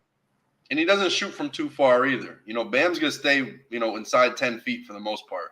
Yeah, and he can hit that mid range once in a while too. So Yeah, but he's Or not more- forcing. He's not looking for a mid-range. When the Yeah. mid-range finds him, that's the difference. Is Embiid's searching for it. right. Bam, he'll set the screen, he'll roll, he'll read the defense. If there's a pocket open, he'll fill the pocket. But that's not like, where he's like aiming for the ball. Oh, I want the ball right here at the nail. I want, I get an ISO face-up game. That's not Bam. And that's not what the team needs at the 5 position. If Embiid, anything, you should fucking throw Tatum or something there and just run small ball and run these dudes out the gym. yeah, I mean, you could have Tatum in the starting lineup too. I would I would put Tatum over LeBron, just being real. Mhm. If we're talking about right now, today, best players, not paying any respects, if we're starting right now, fresh, blank slate, Tatum over Bron. I don't know. I like the way Bron looked. Like I haven't seen him locked in on defense in forever. He was. He's stone fake, bro. He was so locked in defensively. It was awesome to see. It really. But it's so cool because everybody plays defense. Yeah. mean, Guys who don't really are known for their defense still lock I know. up I was nervous about D-Book. or still try. Yeah, but Book was trying. I mean, everybody Book was. was trying. Everyone's bought in. It was great to see, and Yeah. I think if Canada's, I just don't see who's gonna stop the Team USA. I think Canada probably has the best roster on paper, but they also have Dwight Powell at their 5. So that's a huge weakness right there. I think France with Wemby and Gobert, I don't know how they're going to score in the paint against those two. That would be, but they have obviously great shooting. But those would be the only 2 teams I would really think about right now for Team USA. I don't see any other team stopping them, or at least or really giving them problems. So, yeah, Canada, France. I think Spain. A lot of people are talking about Spain as the sleeper. Spain's always good though. Yeah. Who's on their team this year? Do you know? I don't even know. They always have that. What's his name? Rudy Fernandez guy. He's 45. They're still like bringing him out there. Right, he's still good. Yeah. They had some guy that was so dope and he never came to the league. I think his name was Sergio Yui. It's like double L, but it's Spanish, so double L is pronounced with a Y. So their roster is. They still have Paul Gasol. This is 2021. Pau Gasol. I was like, why is he there? Oh, I see Ricky. Pau Rubio. Gasol versus Dwight Powell. Who are you taking? Oh no, man. I'd take Powell. Oh no, man. I'm taking Powell. I'm taking the guy who won a chip with Kobe.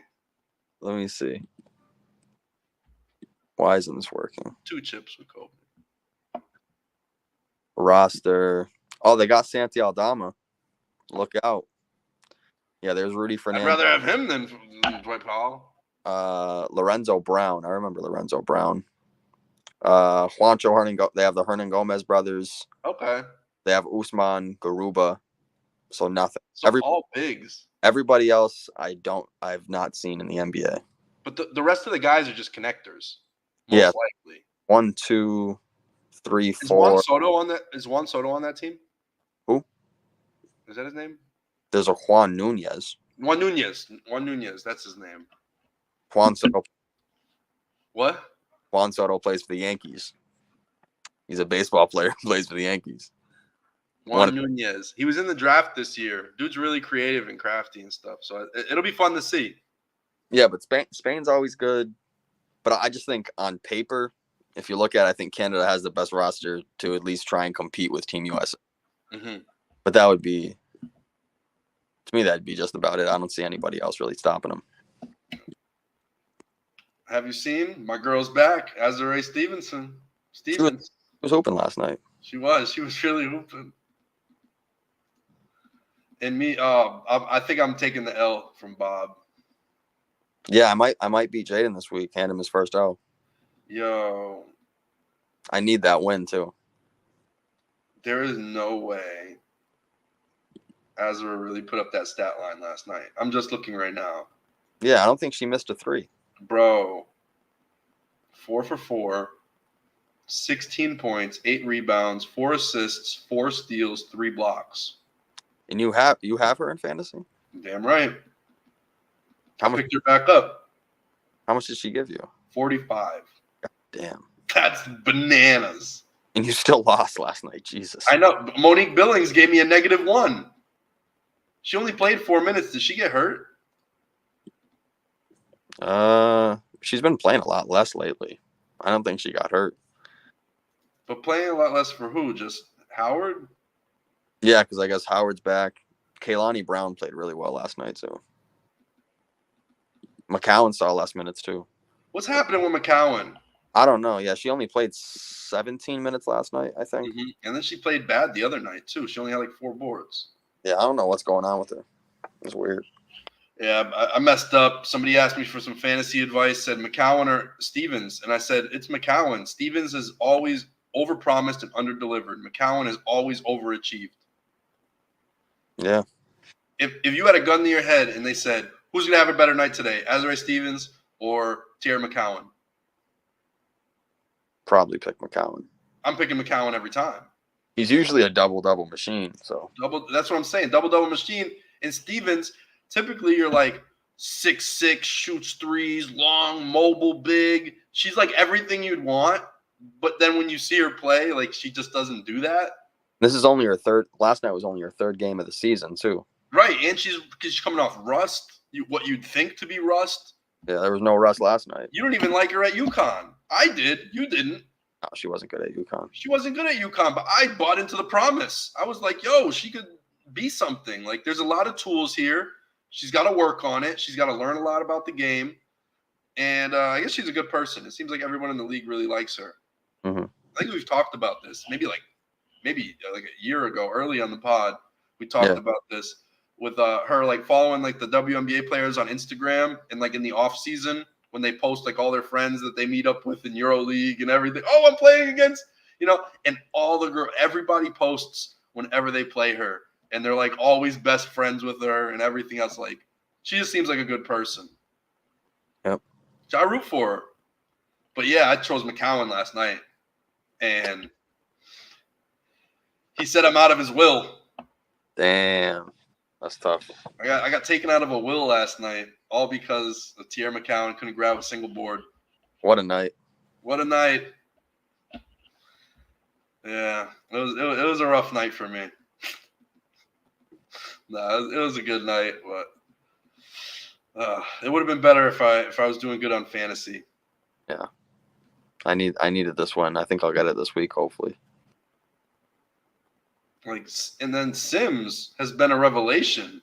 Sims has been fantastic. She put up more shots last night than Enrique. 17 to 15. Enrique should stop shooting forever. Yeah, I don't know what's going on with her. He's horrific. I don't know if Sims is like affecting her offense ever since she came back. I feel like Ozune was setting Enrique up for better situations. Yeah, but Enrique, she just puts But the up. team looks better with Sims overall. Oh yeah, but Arike just shoots to shoot. Yeah. She'll take a shot wherever. She does not care. She looks for calls. She does. It's a lot of sloppy play, a lot of foul baiting. She's almost turning into an Embiid. She complains a lot. Yeah. She complains a lot and foul baits. And yeah, it's just not looking good. You know, you're a volume scorer. You're not really playmaking the way you should. And you have the worst record in the league now. Yeah, they do. Which should have never happened. Well, the injuries obviously haven't helped either. Yeah, I get that. But right, still, you would still worst record. That roster, even without Howard for a long time, and haven't had Satu the whole season. I know that, but then I mean, if you think about it, Billings was a free agent. She was signed to come in after the Howard injury. So Billings doesn't even fit with this team. She was never supposed to be on the wings. She wouldn't have been if Satu and Howard were healthy.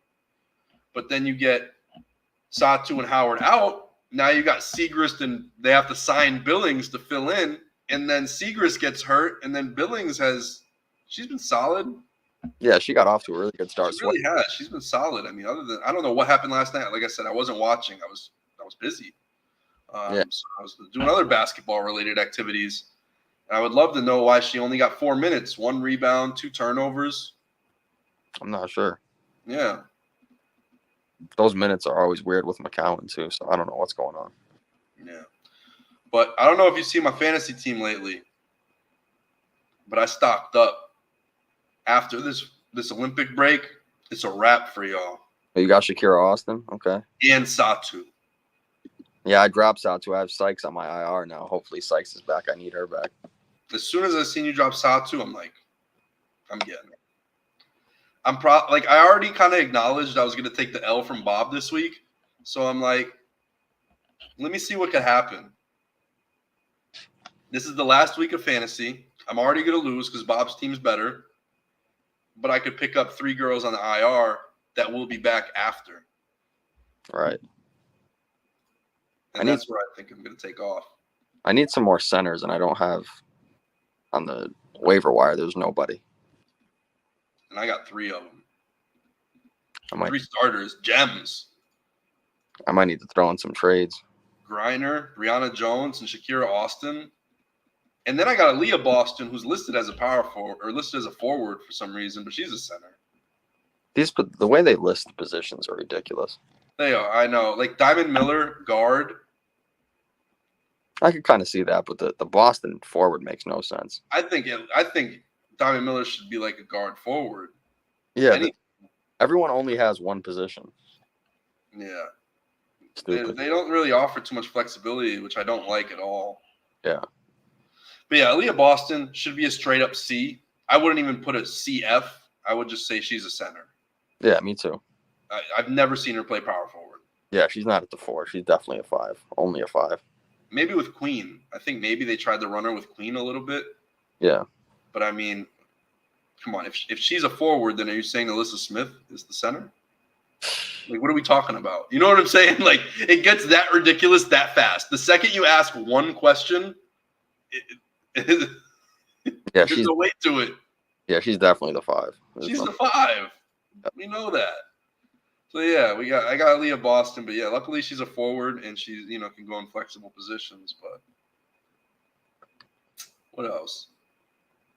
Sims, I got to keep Arike and Sims. They're my stat stuffers. I got to drop Billings eventually. I got to figure out what's going to happen because once Satu comes back, I do have to drop Billings for sure. Yeah. Because then I think once Satu's back, so will Segrist, and Segrist will probably get more minutes over Billings because, like I said, Billings was an emergency signing because all the forwards dropped out. Right. So now that you have especially because they drafted Segrist and they believe in her in the first round. So, you want to stick with Segrist. She showed massive improvements this year and confidence. Last year, I coined the phrase sweaty hands Segrist. She looked nervous as hell. The ball constantly was slipping out of her hands. She was throwing terrible passes, couldn't catch, but she looked jittery. You know what I'm saying? She didn't look comfortable on the court. She looked nervous. Right. She had some yips, and that's why I called her sweaty hands Segrist. But this year, stone hands, Segrist. Secret. Stone hands until she broke her finger. Hands are not made of stone, I guess. I guess her hands are not made of stone, but they're better. They're definitely not as sweaty as they were last year. Mm-hmm. But yeah, I feel pretty confident about this team that I got. Ty Harris, Diamond Miller is my only problem right now, but I figured she was worth picking up while Fee is out, but it hasn't been worth it at all. Yeah, she doesn't get consistent minutes at all. The coach hates her. Yeah. I smell a trade in the works. She hates I love to. Aerial Powers. You said what? Get Aerial Powers? Yeah, she hated Aerial Powers. I did? No, Cheryl Reeve hated Aerial Powers. Oh, yeah, Cheryl Reeves hated it. I thought you said me. I'm like, wait, I didn't hate Aerial Powers. I loved her. She was their best player like 2 years ago. Mm-hmm. Yeah, when Kylie last season, they didn't want to give her any tick. I know, it was weird. And then this year, she's getting some good minutes off the bench. She's getting respectable playing time.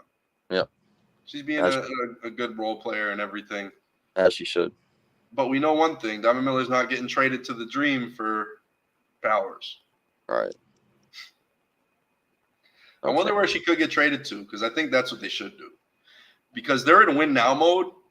Tell me she wouldn't be like the perfect person to trade and get like a more winning now player for.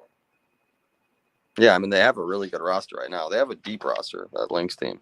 Like, if you trade Diamond Miller for, like, let's say the Sun admit that this season might be done.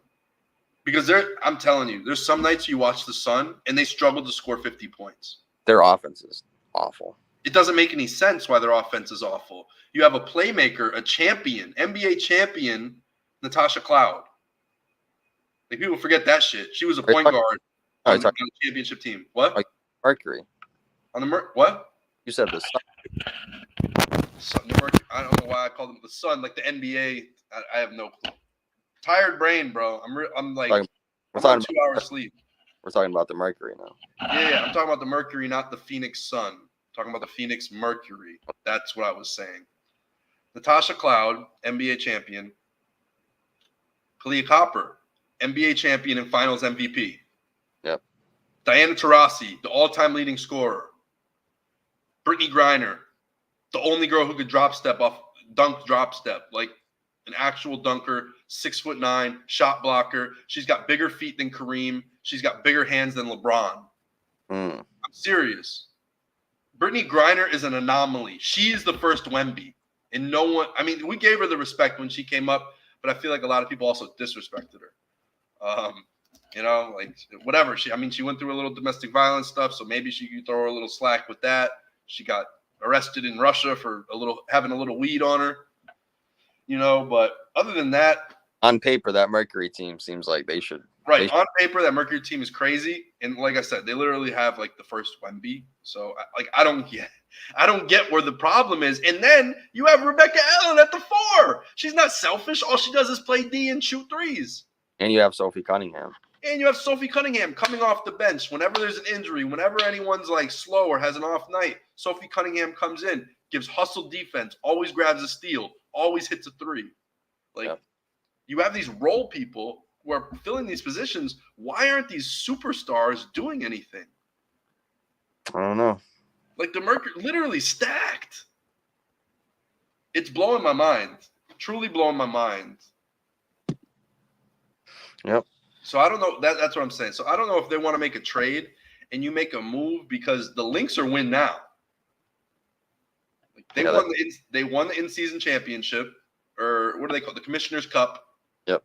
In the W. They won the Commissioner's Cup and are playing incredible. Imagine if you trade Diamond Miller for a future pick and Rebecca Allen. It's not bad. I think the coach of the Lynx will actually play Rebecca Allen. Oh yeah. She'll fit in anywhere on that team. Yeah, she fits on a lot of teams, to be honest. Of course. I mean, she's like the ultimate glue girl, honestly. Like, do you remember her last year on the Sun? Oh, I loved her. Top blocker. I'm so sad we lost her. I know. The fact that we have to play Udota, I would love to just play Beck Allen in all those minutes. Yeah, I can't I stand. don't care if it's at the 5. Beck Allen will play. She's 6'2", 6'3". She don't give a shit. All right. Well, what else? We got anything? Any WNBA takes you want to get off your chest? Angel Reese got locked up. They wouldn't let her get the double-double. She manipulated the double-double the other night doing the same thing, though. Foul baiting. They were down 10. The game was over. And the refs bailed her out. Jonquel Jones had her in hell Friday night and what was it? Thursday night and Friday night? No, Thursday, Saturday night. Thursday, Saturday. Had her in hell. No chance. Yep. But Angel Reese's double-double streak came to an end. I mean, up until the 13th one, she did it legit. I mean, she's been shooting a lot better from the field. But she broke the record legit. She extended the record. Yeah. On some fugazi shit. Yeah, with then she broke it legit. Give her all the credit in the world. Yeah, then Tina Charles fouled her. Yeah. Rose at the end of the game when the game was way over. Way over. And then last night, same thing. They quadruple teamed her because it's like, dude, stop. Exactly. Yeah, because she only needed, I think, she needed 2 more points, I think. So she needed to make both free throws if they foul. Right, both free throws because she's not actually making the shot. Exactly, yeah. She's looking to get bailed out. She's going to miss it and get another rebound. Yeah. And, I mean, it is what it is. You could say, oh, she missed it by the thing. Well, Caitlin Clark would have had a triple-double 2 weeks before her first triple-double. Mm-hmm. She was off by 1 rebound. Yep. So if you want to say that's her 15th double-double, Caitlin Clark's got 2 triple-doubles. Right. And plenty of double-doubles. Inherently, if you have a triple-double, that means you got a double-double first. Yeah. Yeah. So, I mean, she's getting double-doubles too. I think the other night she had 13 assists, like 17 points. Yeah, she's been playing lately. Yeah. And Kelsey Mitchell too. Boston looked a lot better lately. She has. Her body language was bad up front. Like, I don't know if she was gelling with Clark early or there's like some attention thing going on or what. But it definitely didn't seem like their chemistry was all there. Right. And she actually, I think, has the most turnovers with bad passes by Clark or whatever. Yeah. You know that metric. You know what I'm saying? People are blaming Caitlin Clark's turnovers on the bad teammates not catching it. And then you show the replays and it actually kind of adds up to that. But apparently Aaliyah Boston actually has the highest turnover percentage when Clark passes to her. But I also think she probably has the highest assists as well. Oh, yeah. Because, man, Clark just finds her on the roll every time. It's good to see that someone can actually get Boston the ball now. Yeah, and it doesn't even have to be on a post-up. Like, it's on a roll, and it's smooth, and Aaliyah Boston can just go up. Yep. She doesn't have to do too much. But I like when Aaliyah Boston gets busy in the post. Mm-hmm. Yeah, she's really good in the post. She's big. She's like I don't want to say this because it's big praise. But Aaliyah Boston deserves big praise. I think I said this to your dad. She's like a little Timmy D. You know, she really is the big fundamental in the W. Everything she does is very sound and fluid and consistent, repeatable moves. There's nothing fancy. Not at all. Never anything. At all. Yeah. And she's going to get you, 12-8, 15-8 every night, a block or 2. Yep. And I mean, like on a WNBA scale with less minutes and everything else, like she really feels like that. She feels like a young Timmy D. Okay. And then Clark, whew, I don't even know who to compare Clark to. Steph, right? Like that's Steph right there. So you got Steph and like a Timmy D. Like that, if I had that franchise in the NBA, I'd be pretty proud. Yeah, me too. I would say we have a lot of promise. I think they really do. They've looked a lot better. They could definitely make the playoffs. That's the sick part, that they can make the playoffs. Because that Fever team was abysmal last year. It was hard to watch, but I kept watching for Aaliyah Boston. I'm really a big fan of her. I don't know why. Like I said, she has nothing flashy about her game, but like it's just so awesome. Like she just does everything the same way perfect almost every time. Obviously, she has turnovers. Nobody's a perfect player, but she really like is consistent. You never see like some dumb stuff from her typically. Right. Melissa Smith, on the other hand, super hot and cold. You know, some nights her motor's not there, which is weird because like Dejanay, her girl, is like 100% motor. Yeah, terrible You too. know? Melissa Yes. Smith is a terrible free throw shooter. I should introduce her to Rick Barry. Another person. There you go. Nah, I don't know if Rick Barry would take his time with Melissa. I don't know. But yeah, actually, I gotta text him. I gotta be like, hey, I bumped into this guy. I was talking to him and his agent. How should I pitch it to him? How should I say this? Call him up. Call him, right? Call him up. Be like, hey, Rick, sorry to call you out of the blue, but I bumped into a lottery pick last night. Me and him were talking for 10, 15 minutes. I was talking to his agent. He told me to give him your number. You know, I told him I was on the pod and he's interested in your mentorship. That's a good pitch. Right? It's a decent pitch. I'm not Something mad. like that. And see, I don't know. But, you know, I've heard Rick say it plenty of times. One, he wants to pass down the game, which he did through his sons, and his sons are you know, always been good role models and everything. And one of his sons still plays for the Olympic team on the 3-on-3. But yeah, he wants to pass down the free throws, and he loves passing game down. So I don't know. I think it's a good fit. Mhm. Especially, this is the one thing I told him too, and I was like, you got something like Rick Barry in you that you don't even know. And he said, what? I said, you didn't go to college. You went to the G League because you wanted to get paid. Yep. Rick Barry did go to college because that was the only system set up back then. But what did he do? He denied the NBA and went to the ABA because they pay a little more. He took a non-traditional route to start his career. And at first, everyone hated him for it. And that's why the NBA doesn't wrap their arms around Rick Barry the way they should. Because he's not the NBA guy. The ABA is what built Rick Barry. Right. But they bought the ABA because of Rick Barry and Dr. J's rivalry that Dr. J was typically on the better end of. Yeah, that's a good point. And they loved buying the ABA because Dr. J, but who was his number one arch nemesis? Rick Barry. The original Bird versus Magic. That's And good. Rick Barry's last season in the NBA, when he played for the Rockets, was Bird and Magic's rookie season. That's cool. Yeah. But yeah, I told him, I'm like, you know, non-traditional paths. You know what I'm saying? Like, this guy paved the way for a lot of things that you're doing right now. All about player advocacy, everything like that. I'm telling you, Rick Barry, like, if you look back at every single thing, people give Kyrie credit for being outspoken on this and give, you know, LeBron player movement freedom. They give him the credit for inventing that. Oh, he chose to go to Miami to change the game. Like, this guy changed leagues.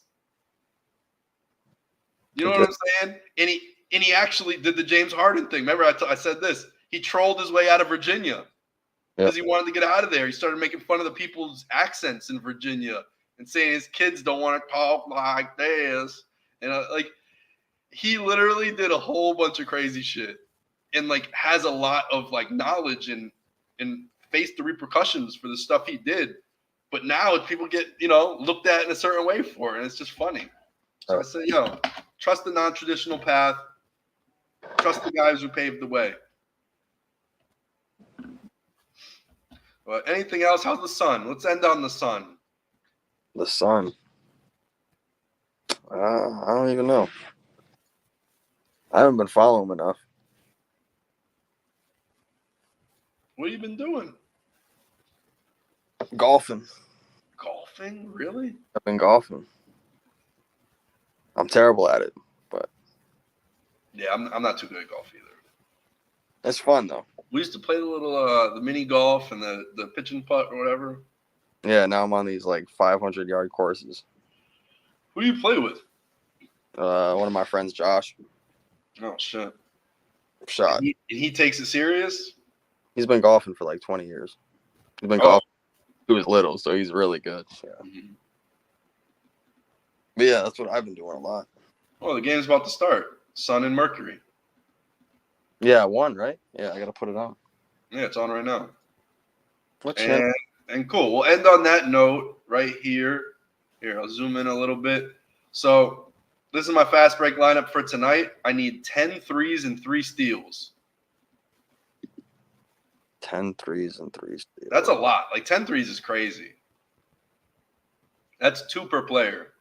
I think you could do it with just Minimum. with Young, Mitchell, and Plum. Just those 3 should be able to get you Mitchell that. usually gets like 2. And then Young could put up 3. Plum could get 3 up. Ty Harris could at least get me 1. And Gray's going to get at least 3 because Ryan Howard's out. Yeah, and Plum and Young really haven't shot the 3-ball great this season. But Yeah. they're gonna get the 3s up. Right. They're going to get the 3s up no matter what. So I just got my fingers crossed on this one. This one's going to be a tough night. I need to win every night out. So I'm 4 for 8 right now. It's been a really tough run. Mm. There were some injuries. I messed up a sub one night. I messed up a sub 2 nights, and actually I didn't get punished for it this night. Tarasi was out, but thankfully Copper put up 36. And 28 for Mitchell too. I just made it, 88 points. I just crossed the line, but yeah. So then like I used Tarasi on a night that she didn't play. So that means I could have used her on another night where she actually played well, and it didn't pay off. So yeah, struggling on that. But yeah, if I win the next 3, 10 threes, 3 steals, which I think is possible. This one, 5 players who will combine for 35 field goals made. This one scares the living shit out of me because Griner has been out. So if Griner's out, I'm screwed. Oh, yeah. And like I said, I don't have my Tarasi because I used her on a night that I won and she was wasted. So I could have put Sammy Whitcomb in. I could have put anybody in there. I could have put Victoria Vivians, whatever her name is. Yeah, Victoria Vivians. Yeah. Victoria Vivians, yeah. Like I know I'm just worked up right now, but like, so we'll see how it goes. Hopefully Griner plays. I know it's right before the break, and she might not want to play, risk injury, and all that other type of stuff if she's kind of hurt and doesn't want to force it. But goddamn, Brittany Griner, I need you to come through. I need you to come through. And then the last night is 75 points altogether. Smith, Howard, Billings, Charles, Boston. I think I could get 75 with this. Not guaranteed. This one's going to be a tough night. This is the true nail biter to me. This one, it just matters if Griner plays or not. If Griner plays, I'm not sweating it. I think I could do it. It's possible. You just don't. This one is like I need a big Tina Charles game, and I need like Howard to do something for real. Like she needs to have one of her like 25-point games, and I'm good. Yeah, you just don't know what Charles is going to do every night. Right. She's hot and cold, but typically if you look at the matchup, you could kind of determine what she's going to do. Like I don't like her against huge lineups. I hate her against the Wings. I love her against Minnesota. Like her against Elena Smith, she takes it personal. Her against Bridget Carlton, she takes it personal. And the Fiza Collier is not playing. I like that. There's no one I really think is a great matchup against Tina Charles, even though she's older. Like, I don't know. That's the way I see it. Yeah, that's easy money for her. I think it's easy money for her there. But when she's going against Howard, Kalani Brown, Tierra McCowan, like that's tough. And that's a lot of size where she doesn't have that like that extra step anymore to really beat the size. Mm-hmm. But yeah, when she's facing like 6'2" bigs, 6'3" bigs like Elena Smith, I'll take that. Right. Yeah. So that's the 75 points. 35 field goals made. So that's 7 field goals each, which is still high. You know, I think A'ja Wilson probably makes about 10. Lloyd probably 8. Griner, when she's actually playing, around like 8. Bree Jones is probably around 5. And then Bonner's about at like 6 or 7. So I need, you know, normal nights from Wilson and Lloyd. And then I need big nights from them, or unless huge night from Wilson where she gets me like 12 field goals and really helps pave the way. Yeah, on paper, that's a really good team. That's a really good team. Yeah, like I said, we got to see what Grinder's health is like. We're not too sure what it is. But I think that's a wrap. Right. Show them your shirt. Summer League. That was just 2020, 2021. You got it for me. 2021. Wait, yeah, 2021. That's the Cam Thomas rookie year. I gotta hang this up somewhere. Summer League MVP. Yeah, I gotta hang this up somewhere. I don't even have one of those. I'm glad I got you that one though. I should have got one for myself. You got some Cam Thomas memorabilia. All right. Should have gotten his signature. Right? Should have got his autograph. I think I seen somebody with a Cam Thomas shirt, by the way. It was kind of funny. It was like one of those graphic tees, but it's like with like clouds and like, you know what I'm saying? Like it's like all like funny and kind of done up. Yeah. In a way you just wouldn't see like a Cam Thomas shirt. Like yes. They make like Bulls Jordan shirts or something like that back in the 90s and everything. But it said Thomas across the chest and it had like 4 different clips of him playing. It was funny. That's dope. Yeah. I should have asked him where he got the shirt. Right. Oh, yeah. I seen this is terrible content. The Balls Sucks Dick Brothers. I seen that. That's great. They were going viral. It's 3 kids walking around in a LaMelo Ball jersey, a Jalen Suggs jersey, and a Grady Dick jersey. And they're trying to be a meme, and they did it. I seen they got the attention they wanted. They did. They did. So yeah, they're doing that thing. They're trolling Summer League, walking around with those jerseys, and they're doing it in like they're walking in a specific way, so it's always that. And I ran into the No Dunks crew, and they remembered me, which I think was really cool. That's dope. Yeah, I was like, what's good, guys? Blah, blah, blah, blah. Like, every year I say what's up to them, and now 2 of them follow me on Twitter. Hey. So, I don't know. I seen them in the hallway, and I was in front of a Bronny rug. I was walking by. They made, like, there's some big wall rug, and it's Bronny. It looks kind of funny. Uh-huh. But I was walking by, and I see them walking. I said, yo, No Dunks crew, what's up, guys? How you doing? You down to take a picture in front of Bronny's rug? And then they laughed, and they were like, yeah. And so we took a picture in front of it, and then I was like giving him pounds on the way out. And then Taz Mellis said, you ever want to hit us up for an interview? Let me know. I don't know if he thought I was someone else or he actually knows who I am. Right. But I mean, that was cool. To hear Taz Mellis say that, my least favorite member of No Dunks.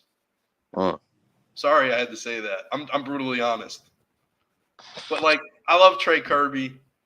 And who doesn't love J.E. Skeets? He's like the main face of No Dunks. You know, like if he live streams on Playback or on any of the YouTube or anything, like in the off season when they're not doing the whole sit down, Jay Skeets leads it. So I mean, shout out to him. Shout out to you, Taz, too. But just saying, personal preference. Everyone's got personality types. That's not cool. A bad guy. And you're the one who did say if you ever want to interview. So I might have to reconsider my favorite list. Right. He's over Lee Ellis. And Lee Ellis isn't on the show anymore. Yeah. But like everyone still considers him the 4th member, and they still consider there was no beef. He just wanted to like do something different in life, like travel the world and go on hiatus and basketball documentaries and stuff. So he just had a different vision for his sports media career. But yeah, Taz, you're 3rd. You're not 4th anymore, buddy. You're 3rd. That's a good trajectory. He's going up. He's going up. No one up. Hey, someone went down. He went up. I'm messing. But I think that's a wrap, guys. Do you got a Too Rich segment or you're saving it for next time? We'll save it. We'll see what happens. All right, good. All right, guys. We're out of here for real this time. Thank you for tuning in. I'm dead tired from Summer League. Shout out to Matas Buzelis and his agent.